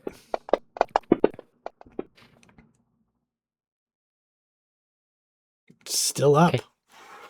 Still up? No, it's not up. No, it died the first shot, I think. Okay. I was I going to say she's going to. I believe if your first attack kills a creature, you can abort your full attack. Can't No, you? it was the second. It was the second one, actually.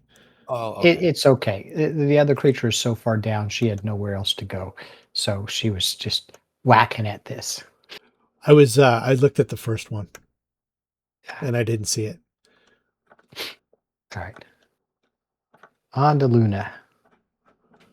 Luna steps back, says the pit will take care of him.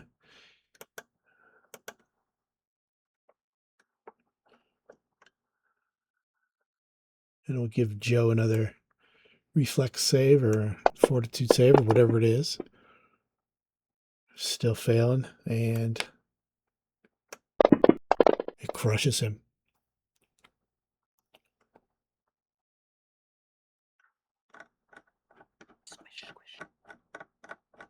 Okay. Is that everybody? That's everybody. Scan for magic. Not magic. And plus the pit is just contracting and opening and contracting, and just the water's just churning everywhere. And Luna kind of chuckles and says, "I can't stop it." Oh, jeez. We see like a bunch of papers floating around that are just kind of washing everywhere. You scan around for magic. Don't find any. I just want to check I gave any equipment to anybody. No. And let's throw these. But you know what's better than magic? Gaining a level. Ooh. did we? Pretty sure you will once I do these. Yeah, we need about 13,000 XP. If they were worth that much, then wow. Not quite, but as a good DM, you guys have been doing the lion's share of all the work for the last, I don't know, 6, 7, 8 episodes. I could only go back as far as 3 or 4 episodes to find an exact experience point total after I awarded everything. So I went back to that and I subtracted where you are now from where you were, took the difference, multiplied it by 5, and then divided that by 4, and the difference is a bonus of 8833. So when I award that and that, you might be a level up. We still need about 10,000. Yeah. Okay, so About that's 7,000 rather, or 8,000 rather. terrible Yeah, math each. on my part. That's 30,000 more. Oh, okay. So All right. Well, so much for that then. It is a very nice bump though. yeah, it's a slow grind at this level. But that's fine. That's fine. Yeah, we're fighting the smaller CR encounters right now. Yeah, well, the Ghost was CR7, and the Revenant was CR8, I think, or vice versa. Yeah, the Revenant was 7, and the Ghost was 8. Yeah. Because I've been kind of hamstringing you guys, that's a tough encounter. So, like the tree was a tough encounter. The Revenant was a tough encounter. The Ghost was a tough encounter. You guys have taken a pretty, doesn't show from your hit points totals, but you've been through the ringer in this place. Yeah. And you don't have a ton to show for it, other than the experience of that and the it's like the little vignettes that Zed's been seeing. Probably some bleed through of whoever's dreams these are.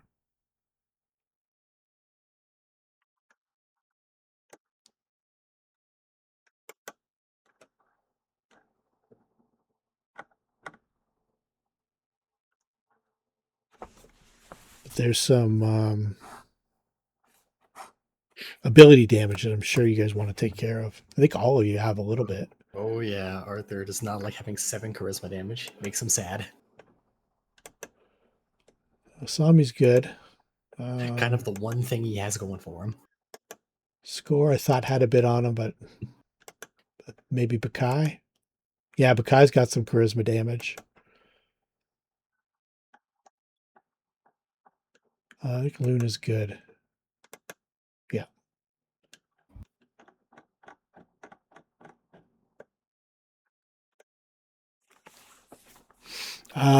What do you want to do? Want to just wait for the pit to stop churning and then? Yeah, I we'll hear, back out. like these papers aren't magical at all, but they're still, you can still read writing on them and stuff like that. They're not. Well, there's a couple of us who could fly around and scoop them up. Scoop them and up. Bring them out. Yeah. Okay. Let's do some perception checks for, and this just is which ones you guys scoop up. God, really? Nah.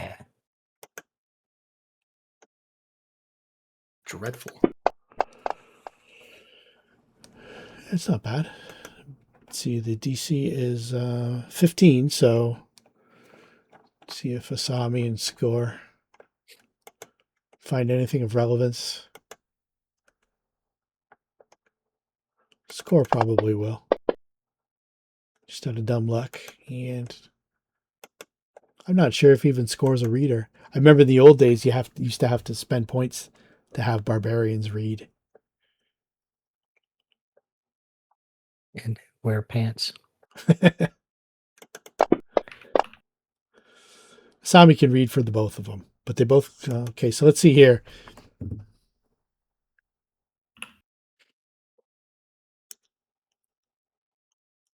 There is the you see the word on a couple of pages that Arthur remembers hearing one of the judges utter, feeling guilty about a guy named Mord. He put it together that Mord was the executioner at the Swan Row courthouse, and that there was a trial here that he was guilty of killing a woman and a child that were his spouse and child, and that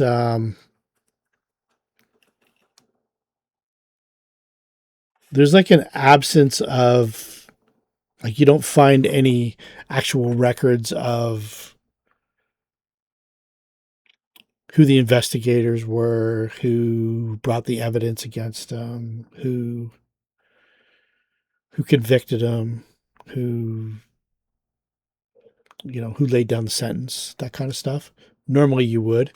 You see his name in a couple of these papers that, guilty of murder and stuff like that, but there's not the whole big write-up that there is for a lot of these other cases that were worthy of being filed away down here.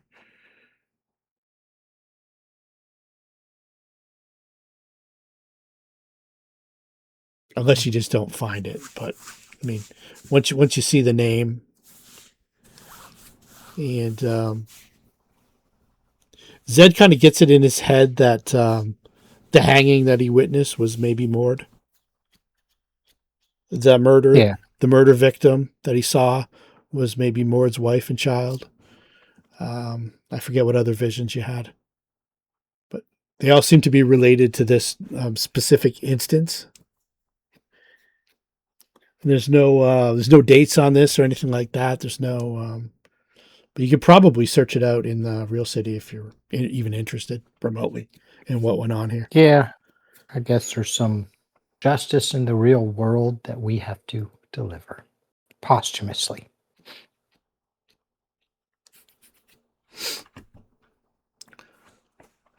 But that takes a little while to gather up. I'll call it another $5 at least. Do you guys want to do anything else in the meantime? I guess we need to find a place to hole up and rest. Yes. See if we can't heal some of this charisma damage. Okay. What route do you want to go back? Let's see. You are right now. The pingers won't work that great. You guys are. I see it. Okay. And we're going down to the Street of the Gods to our little temple there. Yeah, I would imagine. Let's just take the back alleys. Okay. So it's this way here is the way that leads out. This way here leads back up to the Gallows fields. Nope. Okay. So go this way. And then over here, don't forget, is the in the fog is the massive spider web. You can see it like that far away. It's probably a couple 100 feet away. Let's see here. How far away is it? 100 feet away. So you can kind of making it out in the distance. But it is massive. Because there's 30 feet overhead, there's like a walkway that goes between buildings. And it encompasses the whole of the alleyway that is like almost 20 feet wide and 30 feet high. It's almost like more of a net than a web. You can see it from this far away. The sheen of the mist kind of glistens on it. I mean, I feel like we're pretty spent. Yeah, absolutely. So probably walking that way wouldn't be the best way to walk. Whereas you came up this way, and this leads back out to the alleyway that goes beside the building next to Ledbetter's apothecary, and then out to Wall Street. So as you guys are walking, are you guys going to heal up or anything like that? I don't know that we have any way to heal our charisma. I'm talking about your physical damage. Arthur has a bit. He'll put it in afflict on himself. May as well. Okay. Yeah, while he's on his way. See, spell wise, Luna might be able to help somebody out here. She's got a cure moderate wounds. Anybody cure nice. moderate wounds worthy? That fixes all of his damage. Yeah. I don't think I would waste it at this point. Because when we get there, let me see what I have left. I have... Asami's going to heal up I have- score.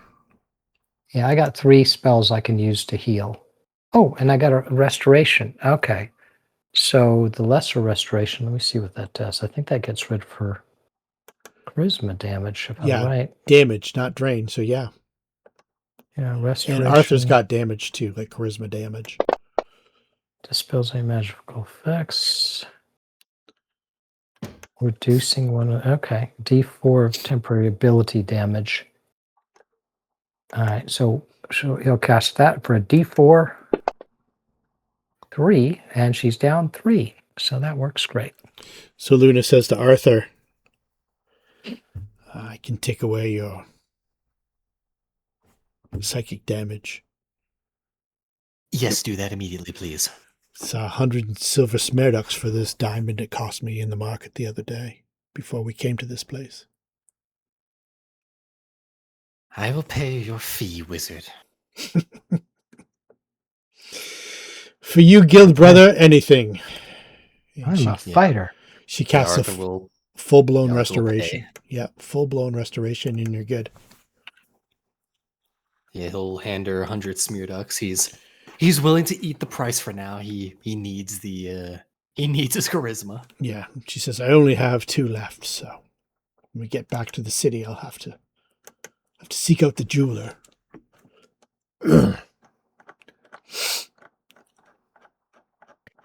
I feel better already. You look better, too. Thank you. Don't know how to take that. Roll a D3 for me. Whoever wants to do it.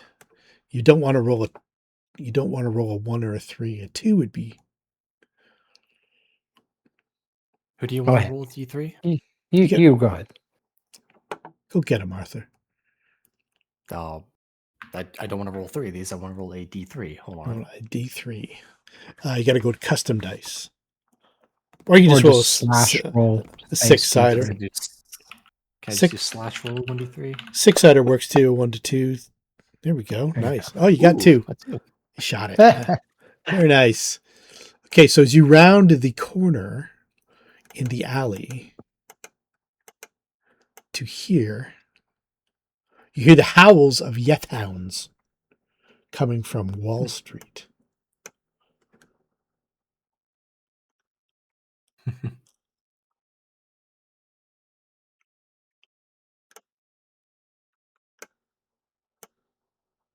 Well, let's hurry our way to our safe zone. I will put you on the map where you are.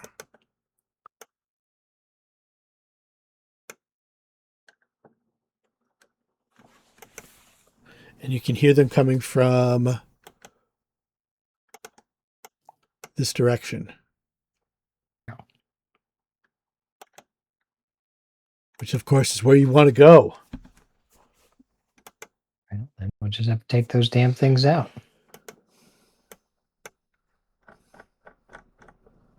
Initiative, if you will. All right. I should bind some yethounds to myself at some point. Don't you have one in your home? I can always have more. That's true. Puppies need to play. Yep. I think it's a shadow mastiff, though, isn't it? Not That sure. one might be a mastiff, yeah. Oh, You can hear the bay of the.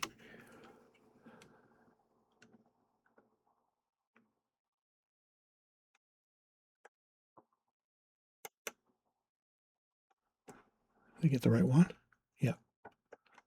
Target enemy units. Yeah. Is Arthur getting hit by a Fear fear effect. effect? Yes, sir. In that case, I wasn't able to activate it yet, but he would have a plus 11 beyond what he actually rolled. Okay. It's 3-1. And a visible erection. All right. Score. Luna. This is a it is panicked. Oh, snap. We had somebody else too, Asami. Oh no. Luna, Score, and Asami. Just so happens the three people that aren't here. Bolt. All right. Excellent.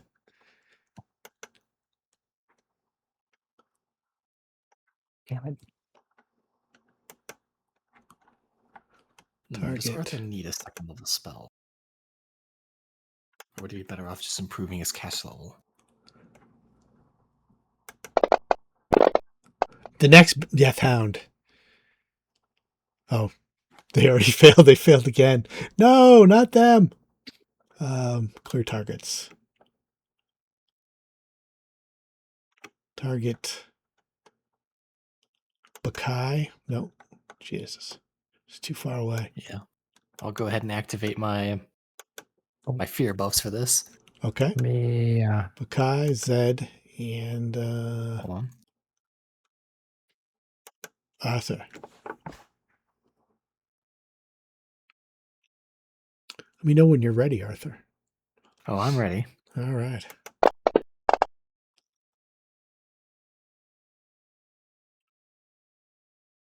Sami, success. Oh, why am I getting scoring them again? Oh, it's the they same. go together. It's the same Death Hound character sheet. All right. Clear targets. Let's try this guy here. Can't see the numbers. Number 1, Baccae. Shit.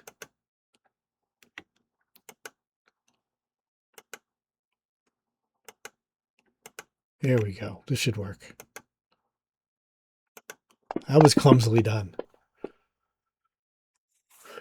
You're all good. Baccae. Bacai's going to wait until Zed goes. Okay. I'll put you down to 11. 10.9. Okay. Arthur. Or not Arthur. Luna. Luna's the first to bolt. And she's still got fly on. Ooh, that's bad. So that we'll have counted off. I'd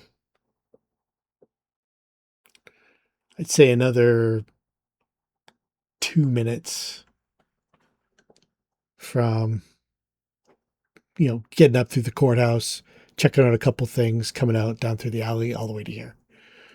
She still has fly on, so she's going to fly 5, 10, 15, 20. Oh, we got random direction too. So D8 2.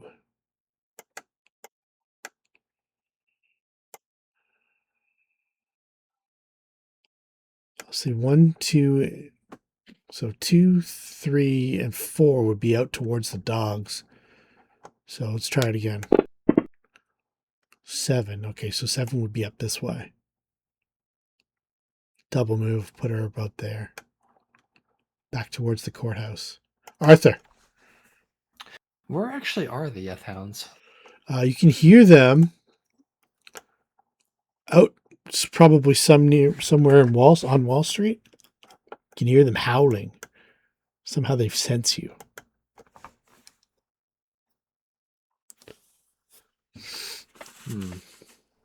Wall Street is way out here.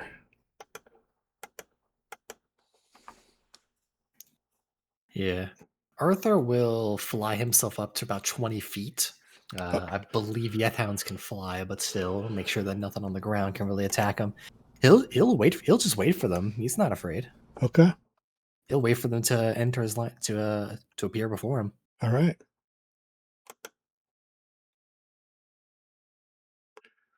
Ready in action or anything like that, or just kind of flying up? Yeah, he'll ready a. I believe you have to spend the spell slot to do so whenever you actually ready a spell. No, you don't have to. You only have to expend it when you use it. But it's Yeah, he'll go ahead and. It's kind of like readying attack. You don't get a full round action to do it, but Yeah, Arthur will go ahead and let that panic improve his cast level temporarily, as he's going to ready himself a fear okay. because he doesn't believe these things can speak his languages. All right. This guy here is.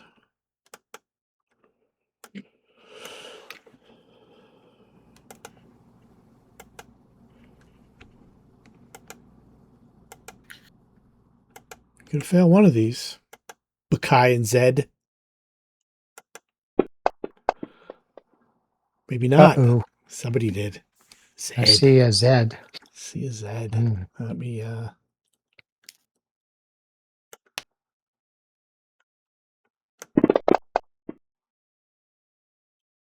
panicked. You know what? I'm gonna go ahead and burn up that point. Oh no, I've already burned my point, haven't I? Let's have a look here.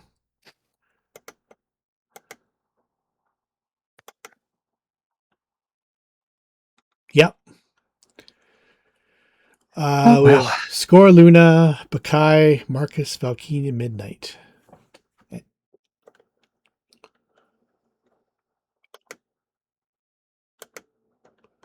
Actually, do these things speak?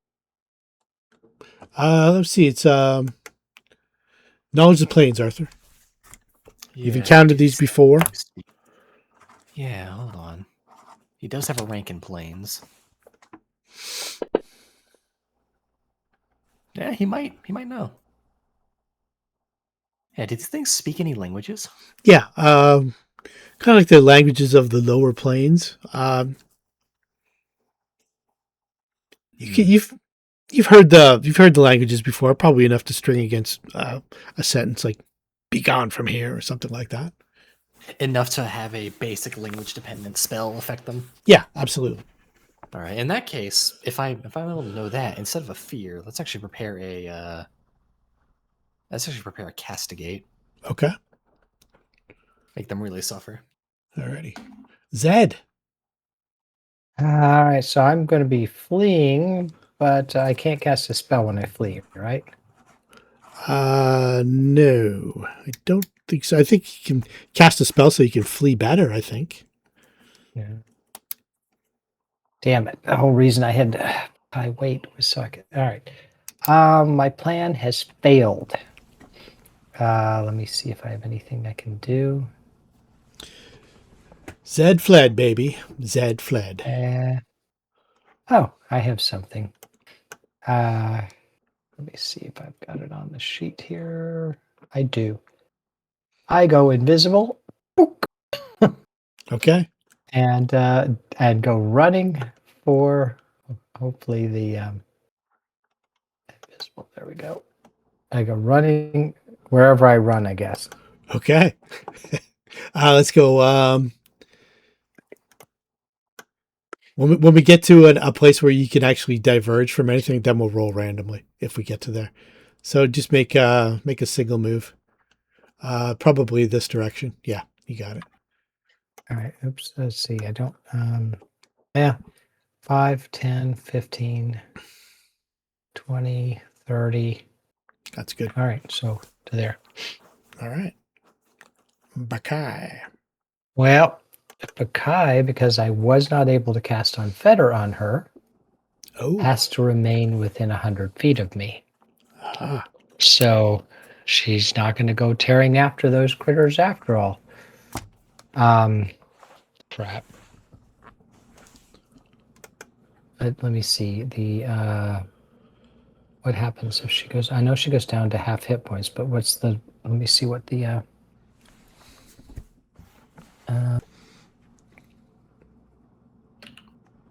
Where's it? Special abilities. Okay, 100 feet is 50%, and then 1,000 feet, she drops by 75%. Oh, she's already hurting, so she's going to go for it. Okay. 10, 20, 30. She see anything? Yeah, she can see the pack. Oh, there they are. I see them. 30. They're all at the end of this alley. They look kind of like this, and like pinpoints of light, dark, shadowy, almost like Doberman or cane corso-y kind of creatures. She readies an attack. Okay, this is Arthur's Yethound, so he's familiar with these guys. Arthur, keep your door shut. This one isn't specifically Arthur's, but Oh.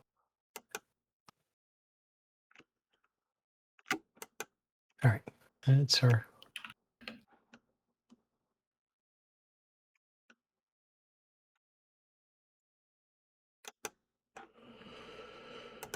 all right. This guy here, Yethound 3, gets Baccae and Arthur.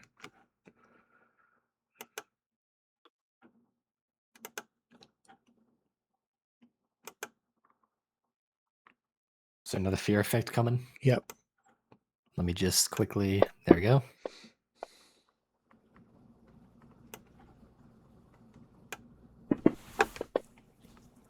Okay, good.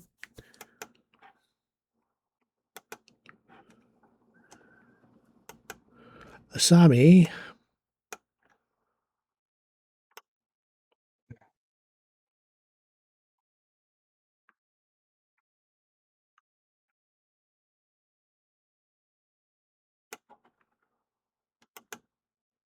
Score. I'm going to be generous and say he had his axe away from him. His axe was put away.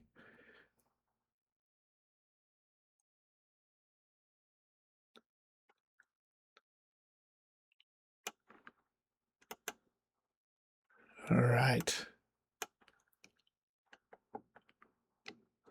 We throw charge on this guy.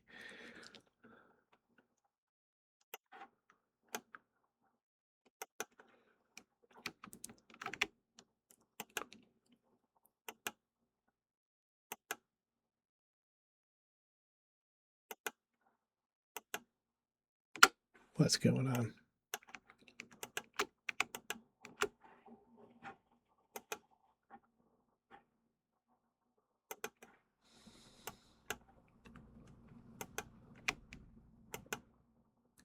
$85 feet. That's all I wanted to get at.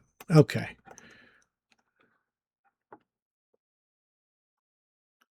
So kind of like flying just above the ground. Charges at Baccae.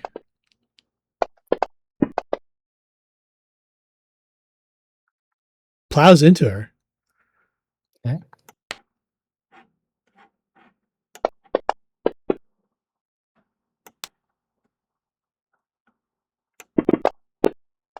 For 11 points of damage plus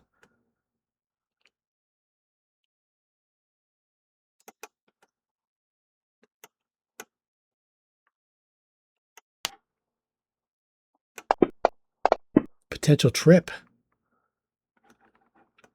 Okay, let's move him properly. All right. She had her attack readied. Yep. So she returns his favor.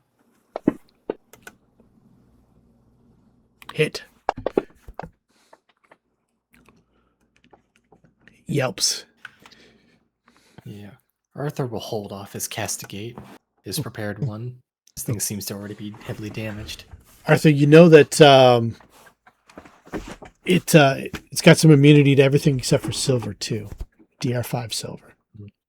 Mm-hmm. And it's also there's one other thing. When it bites you, sinister bite. Yeah, I believe I've ran a couple of these in a Rune Lords game. I believe if you're not evil, it hurts you. Or if you're good aligned, it hurts you. No, it Something makes. along those lines. I think it's shaken or cowering for 1 round if you fail. I thought I had some stipulation on whether it's either non-evil or good. It's one of those two. Treat as evil line for the purchase. Let's see here. DC 14 will save be shaken for a round. If the victim's already suffering from fear effect, the victim is completely overcome with fear and can do nothing but cower for a round. So you know Okay. that. You also know it's got dark vision 60 and can trip and fly at 60. All right. Maybe I was mistaken.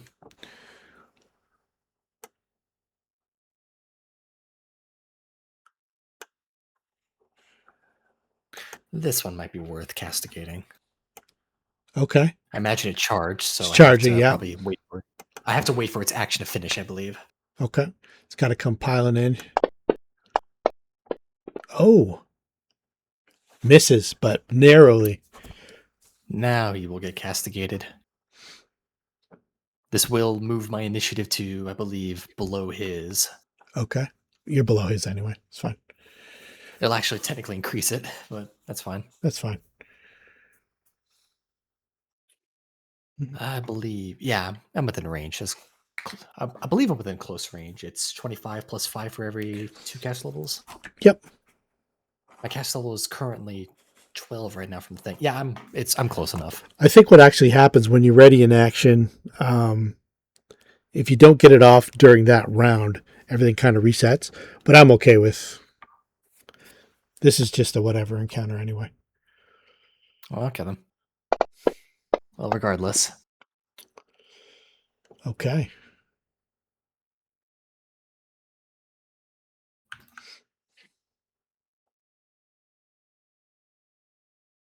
Yeah, that Yeth Hound's not going anywhere for a while.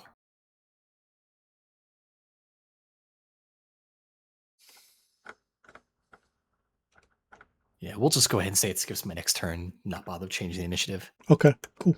Luna and where's she flying to? Yeah, she's got another 65, 10, 15, 20, 25, 30, 35, 40, 45, 50, 55, 60. And then 5, 10, 15, 20.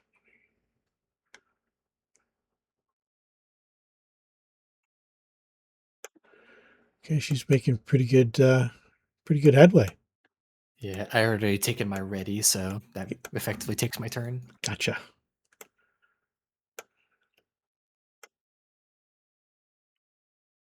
It's flying, so it's technically right above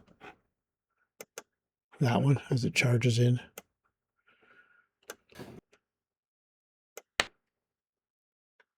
Baccae's got this set. She's got That was awful close to another 20. Was one roll away. Kai's probably fine. Zed. All right, I'm just looking at the life link here. Point total, 6th card. Okay. All right, Zed goes a running. 5, 10, 15. Oops, I'm going to try that again. I can't see these squares. 5, 10, 15, 20, 25, 30, 35, 40, 50, 55, 60. All right. There we go. So he's 85 feet away from her, so she's still fine. Okay. But she feels it like, oh. Baccae. All right. Kai swings at the first one. Okay. So that's number 2. Number 2. I'll get this one off the top of it, make it easier for you. Oh, that just did a neat. Okay. And then Okay. she switches attack to the one flying above her. Okay. Tries to swat it like a pinata. No, she's not a pinata person. Ooh. Okay.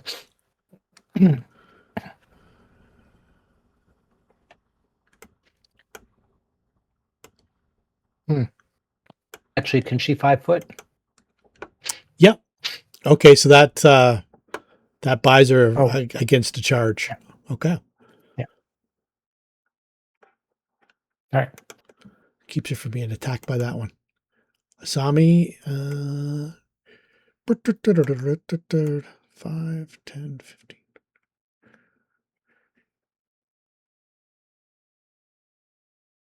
At least you guys are in an alleyway. There's only one way you can really go. It's kind of funneling you. Score.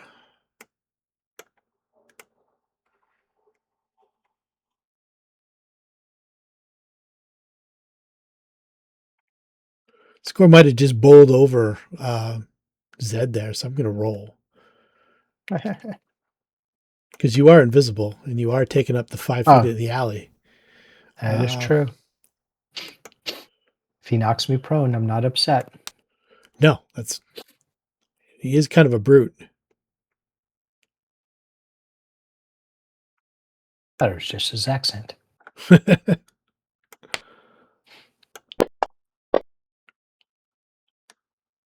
No.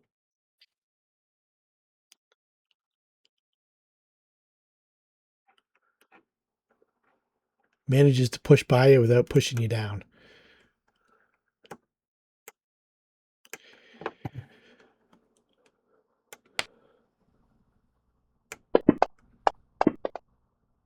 Ooh.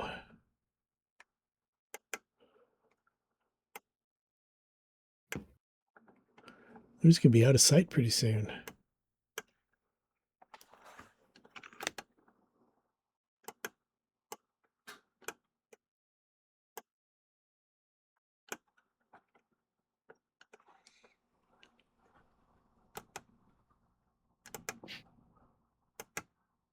Arthur.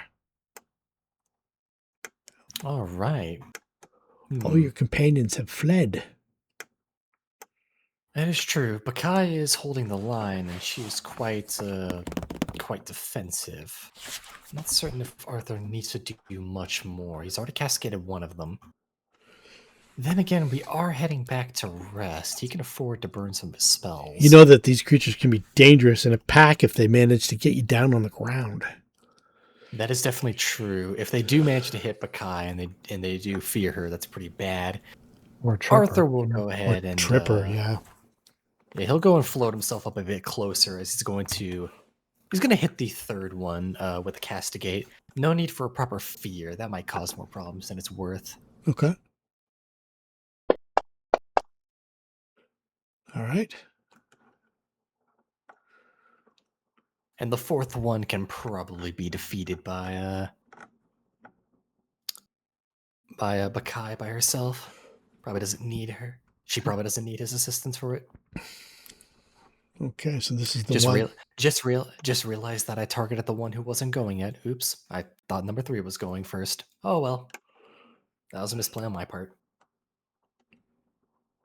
So from there, actually he was over top there, so just a 5-foot step, which actually saves you from the charge, which is good and bad. Misses. Yeah.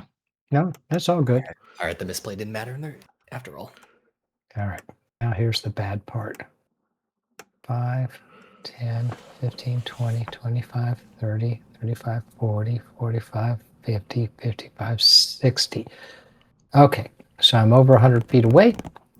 She is right now 28. Let me do the math here. 49 minus 28 equals 21. So she loses 10 more hit points.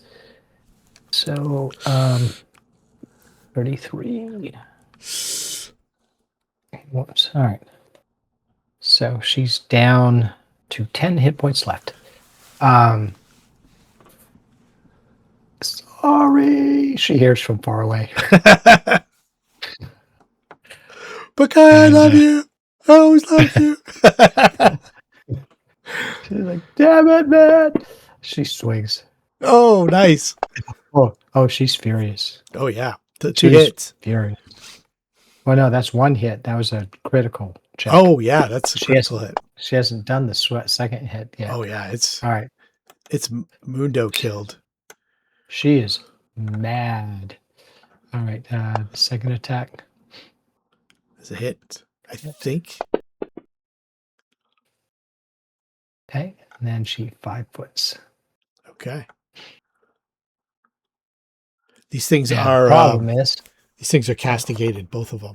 They're cowering, kind of doing that dog. oh, so they're not advancing? No, these guys are they're doing that dog thing where they just kind of shake and stay in place. All right, then she doesn't back up. Okay. They do get saving throws though. They need 20s. No. Asami's got 4 more rounds of panic.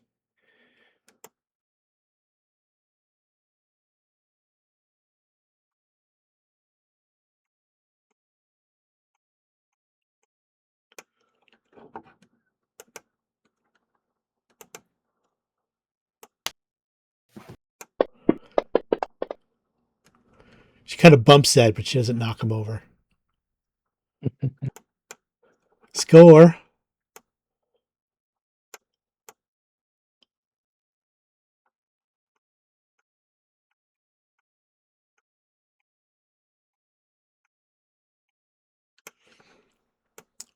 Do you see what I see?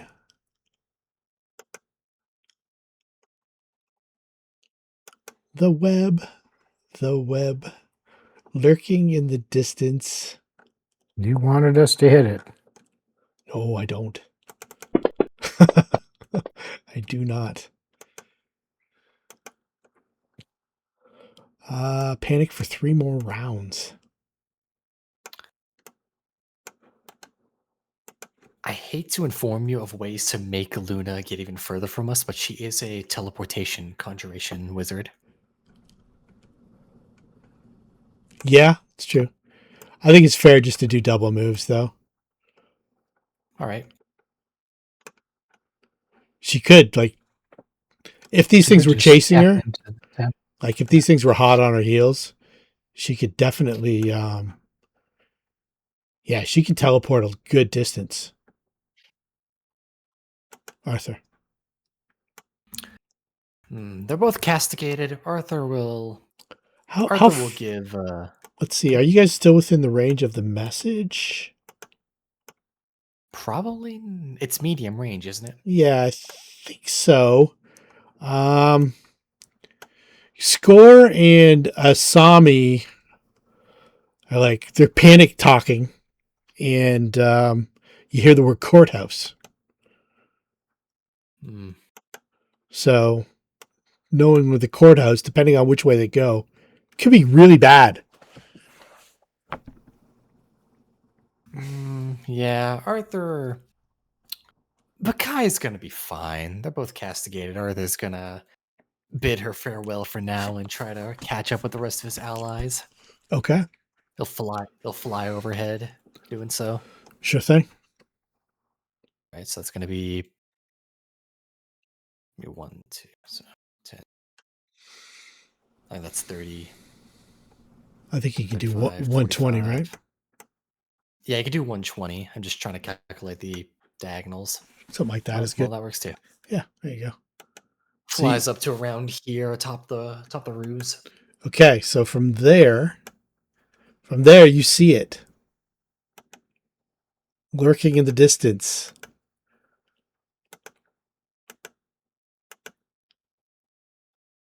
Depending on, I don't know if you're able to corral people when they're in this panic state or not, but you know that there's a potentiality for you guys to flee places where you haven't gone before and be in real trouble.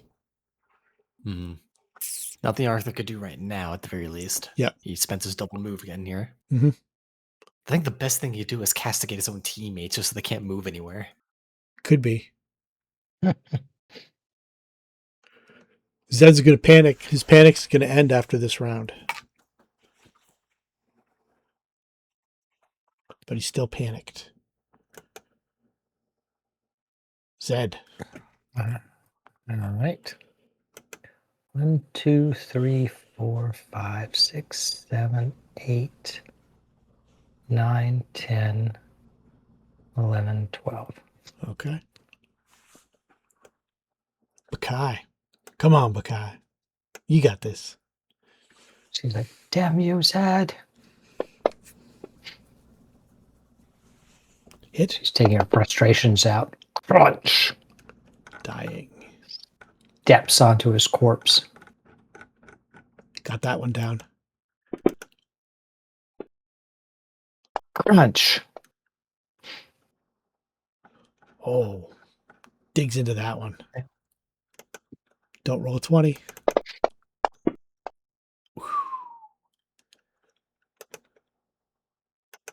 Asami.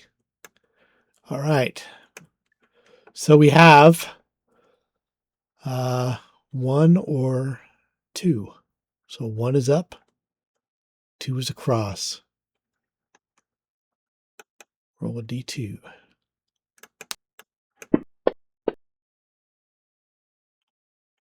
Two is across. All right, why can't I grab a hold of her?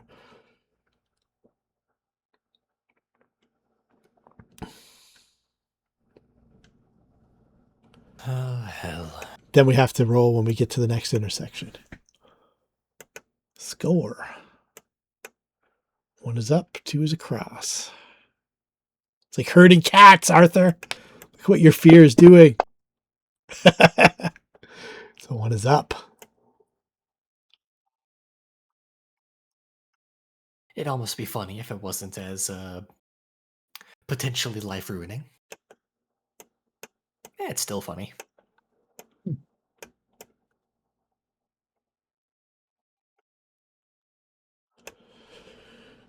Okay. He doesn't know what that is. Luna.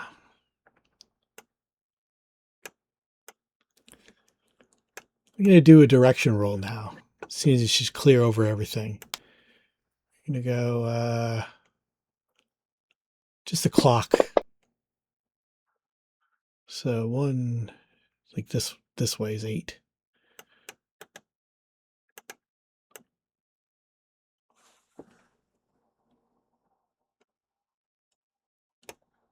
Just kind of roughing it.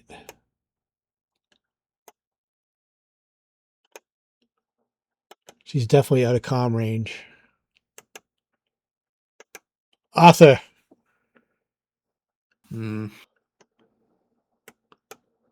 So Skir's heading up north, Zed's heading somewhere. Luna's gone. Luna's just somewhere. Luna's off the Regardless of where radar. she is. Yeah. Yeah. She's The best in, thing you can do is try to get Asami to not head into Nightmare Alley as best he can. He'll spend a move flying his way. So 20, 30, 40, 50, 60. Does he spot anything whenever he's flying over to here? He's going to spend a move just sort of looking around real quick. Okay, yeah, give me a perception check. All right. He wants to spot how badly he needs to make sure that nobody gets in there. He might notice something. Yeah, you notice that. What's the distance here?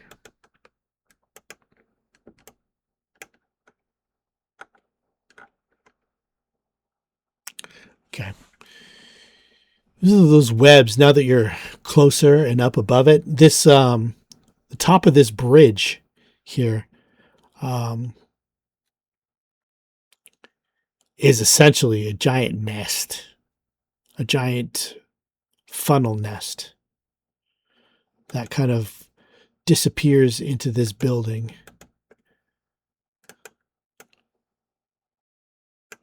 Like so, of webs. Great. And judging from the size of the opening, which is the full width of the bridge, that's almost 20 feet.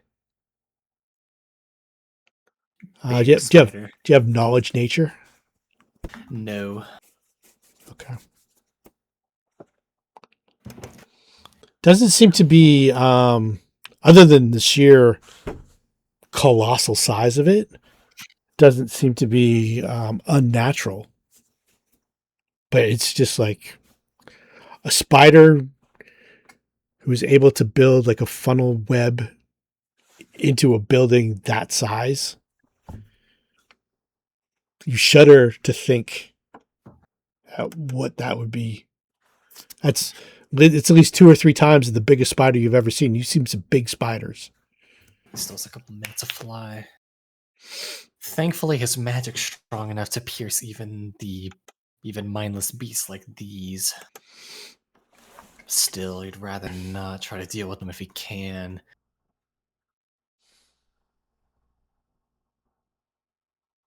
Arthur is very familiar with magical fears. Does he know of any way to, without like overriding it with his own fears, try to bring Asami down?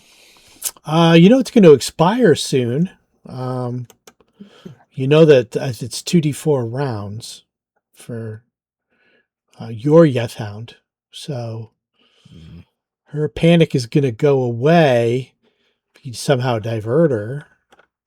Or I really doubt Arthur's going to be considered a big enough threat for her to not just bulldoze over him.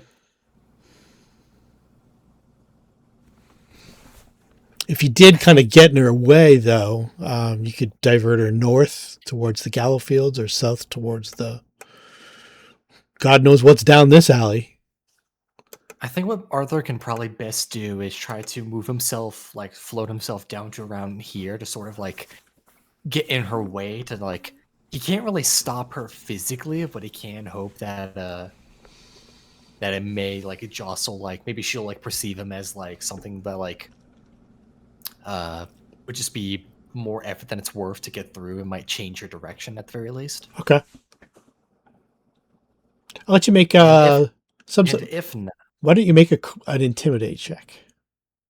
oh, an intimidate check? Oh, coming up. There we go. Okay. So Arthur flexes.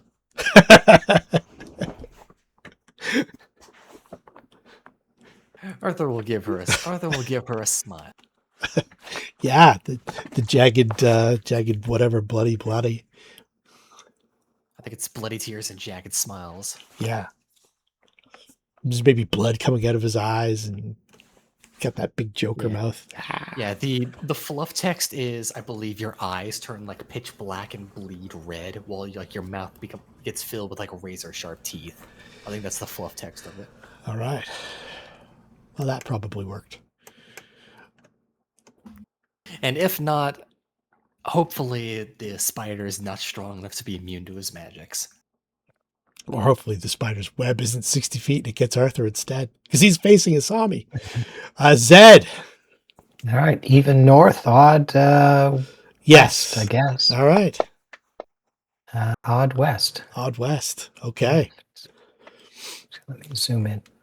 5, 10, 15, 20, 25, 30, 35, 40, 45. No, actually, you're not panicked this round. Your panic is that's right. That's expired.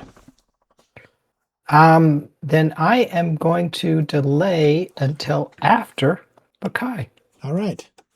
So, Baccae, kill. Baccae is like, I can't believe you guys left me. Oh, just left you hanging too. Hit. Hit. Okay. Dead. Dying dead. Okay. Then she's like, Zed. And Zed does his special ability. Calling her to him. Where is it? Maker's Call. It's funny. This is teleports to the square. This is the encounter I thought would give you guys the least problems. Oh. The power of fear. I mean, you have Arthur in the party. You should know how strong fear is. So Asami. He does. Oh, sorry. Wait. Actually, okay, that is a standard action, so he can't cast a spell. Yep, that's it. Okay, nice. So you pull her over, and boom, she appears. She's got a really cross look on her face. She slaps him. Don't run away. It reminds me of the scene in Saving Private Ryan, where they dropped the little girl down, tried to get her to get away from the sniper, And they have to give her back, and then she gets up to her father and slaps him in the face. I was thinking he pulls her close. He's about to give her a hug, and she just slaps him. You idiot. That's exactly what happened in the movie. Yeah. The father no, goes, yeah, that's awesome. I remember that scene. Yeah. Anyway. And so Asami, 5 feet to come to a screeching halt. 10, 15, 20, 25, 30. Just change direction. She's like, look at that madman. Score. Still got 2 rounds of panic left. So 5, 10, 15, 20, 25, 30, 35, 40, 45, 50, 55, 60. The good thing is you guys are now all within message range. Luna is not. Just going to kind of go with Luna. Luna's got 1 round of panic left after this. The good thing about Luna is she could probably get back to wherever real fast. Arthur. All right. Does it look like since she's running the opposite direction, Arthur's done his job. That's good. Now, where is Luna? That might not be something he can deal with right now. She's a big girl. She'll probably be fine. Arthur will try to, unless there's anything right behind him, skulking behind him right now. He'll. Are you going to look over your shoulder? Arthur will take a look over. Since it's at ground level, he can actually see a bit better into the tunnels. He may as well take a look.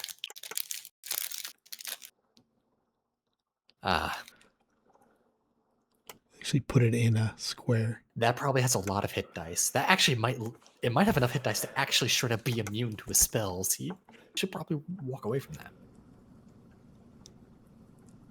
You can see it kind of coming out of the web, seeing what the disturbance is in the alleyway. Yeah, Arthur will maintain his hover as he's going to make his way back to the party.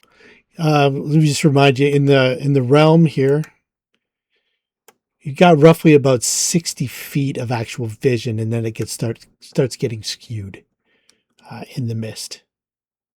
So there's always that dense, heavy fog. Yeah, he'll regardless, he'll still do so. Okay. So you're either out of the creature's vision or it's out of yours. So I'll just kind of do that. But you saw it.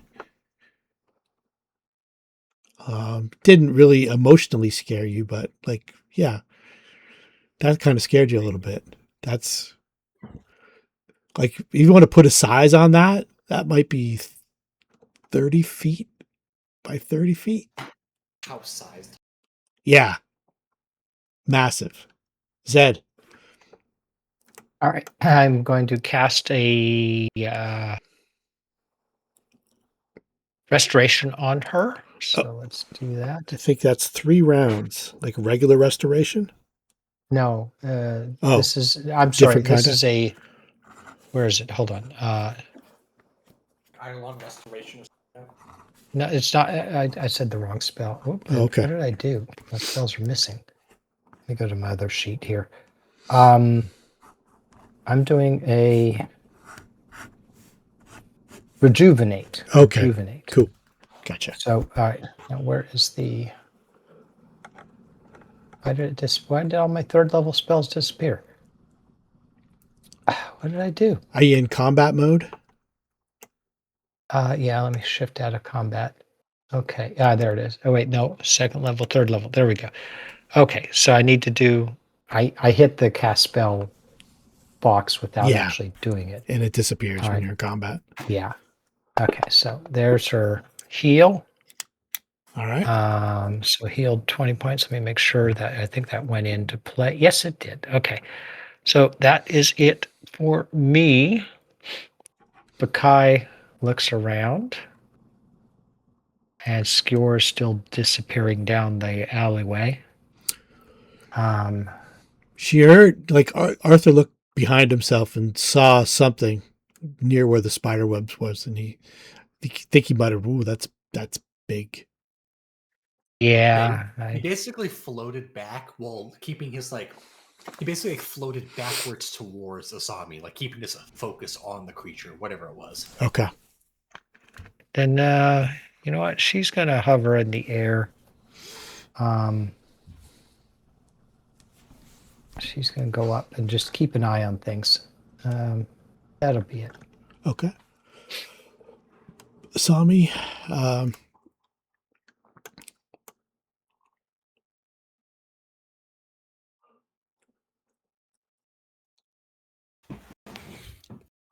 right. So Asami runs down the alley.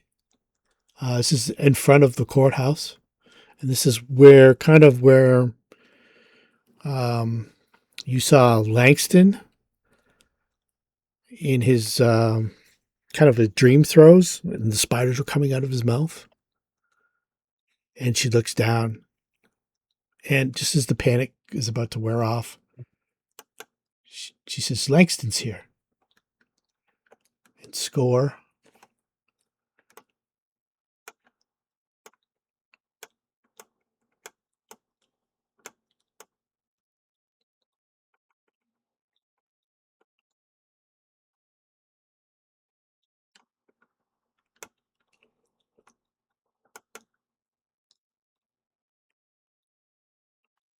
Okay, kind of lost sight of everybody.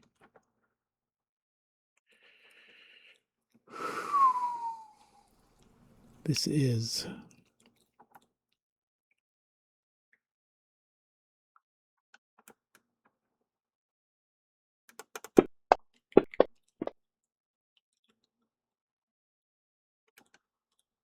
okay. Luna.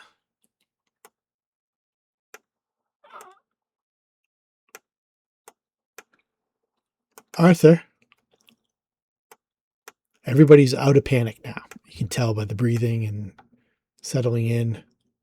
Excellent. Arthur's job is complete. He'll go ahead and float himself a good bit off the ground just so we can have an aerial view and not to get away from the giant spider. Okay. Though getting away from the giant spider definitely helps. Okay, so you see laying on the ground right here, Arthur.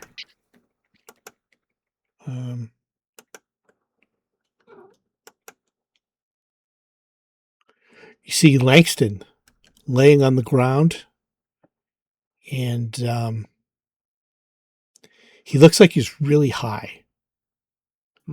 Like in the in the real world, when you encountered him, he was kind of all strung out. He was kind of passed out. This one, his eyes are open, and he looks like euphoric almost.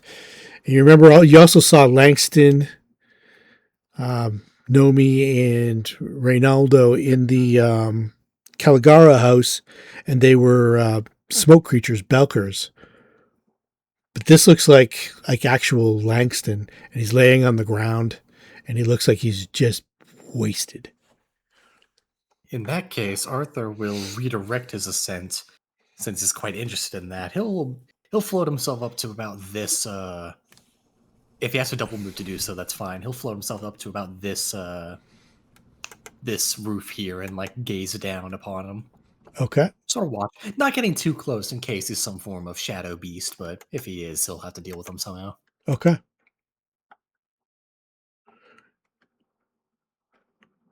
Zed. We'll run this last round, and then we'll start it off here.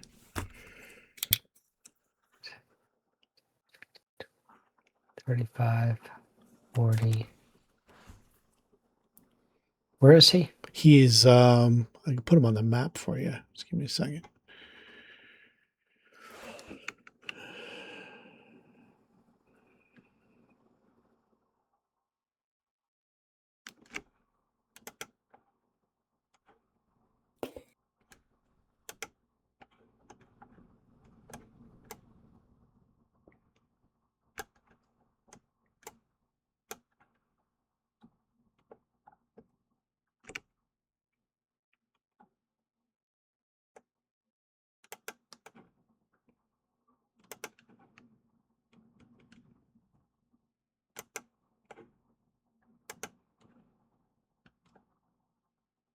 I don't see him.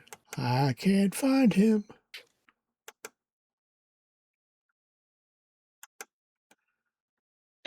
All right, I think that should do it.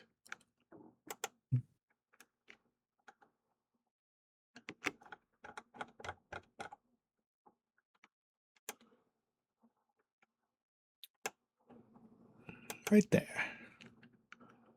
Okay. Oh, so he looks spectrally?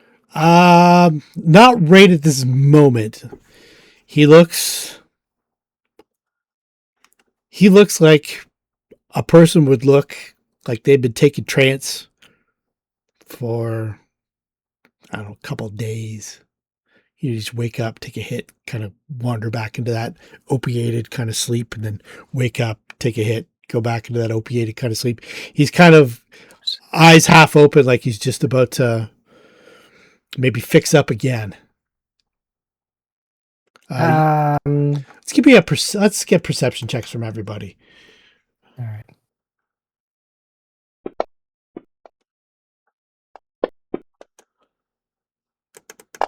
I have a. Oh, I don't know why I rolled after Arthur did. Let's see here. Might as well do it for Ray and score. It's a pretty high. I don't think anyone can beat it.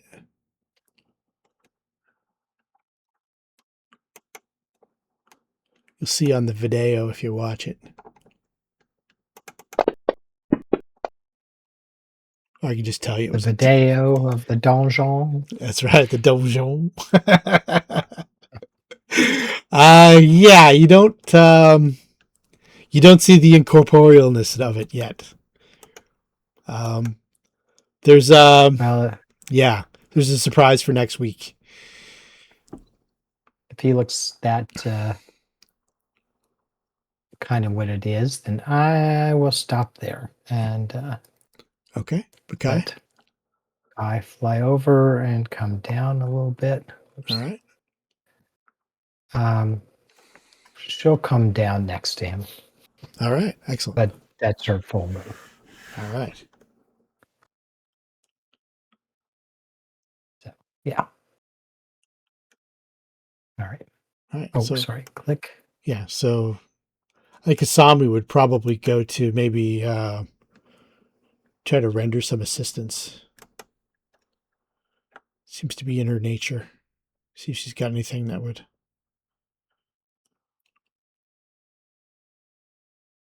just cure his wounds, but snap him out of it. No.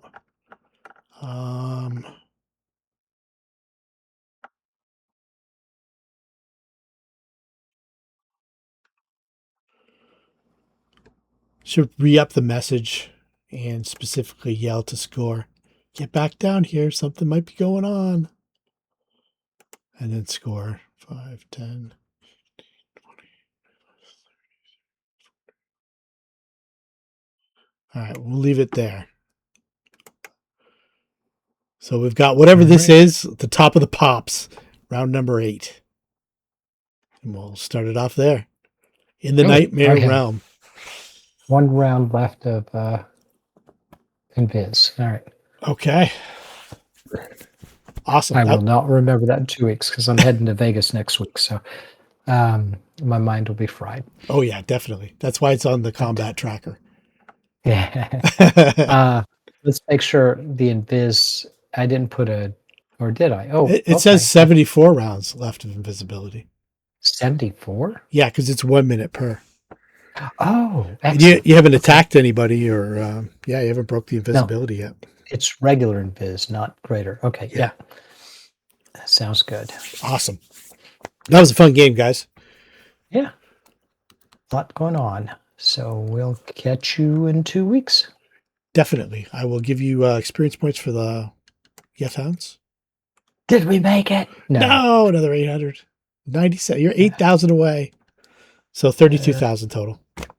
I'll tell you right now, this one's worth 4,800. And if you take down the spider, 12,800. So there you go. 48, that's 16. Halfway. All right. Yeah. All right. Well, getting there. All right. Right. Good game, y'all. Talk to you later. Yep. Night. Night, everybody. All right.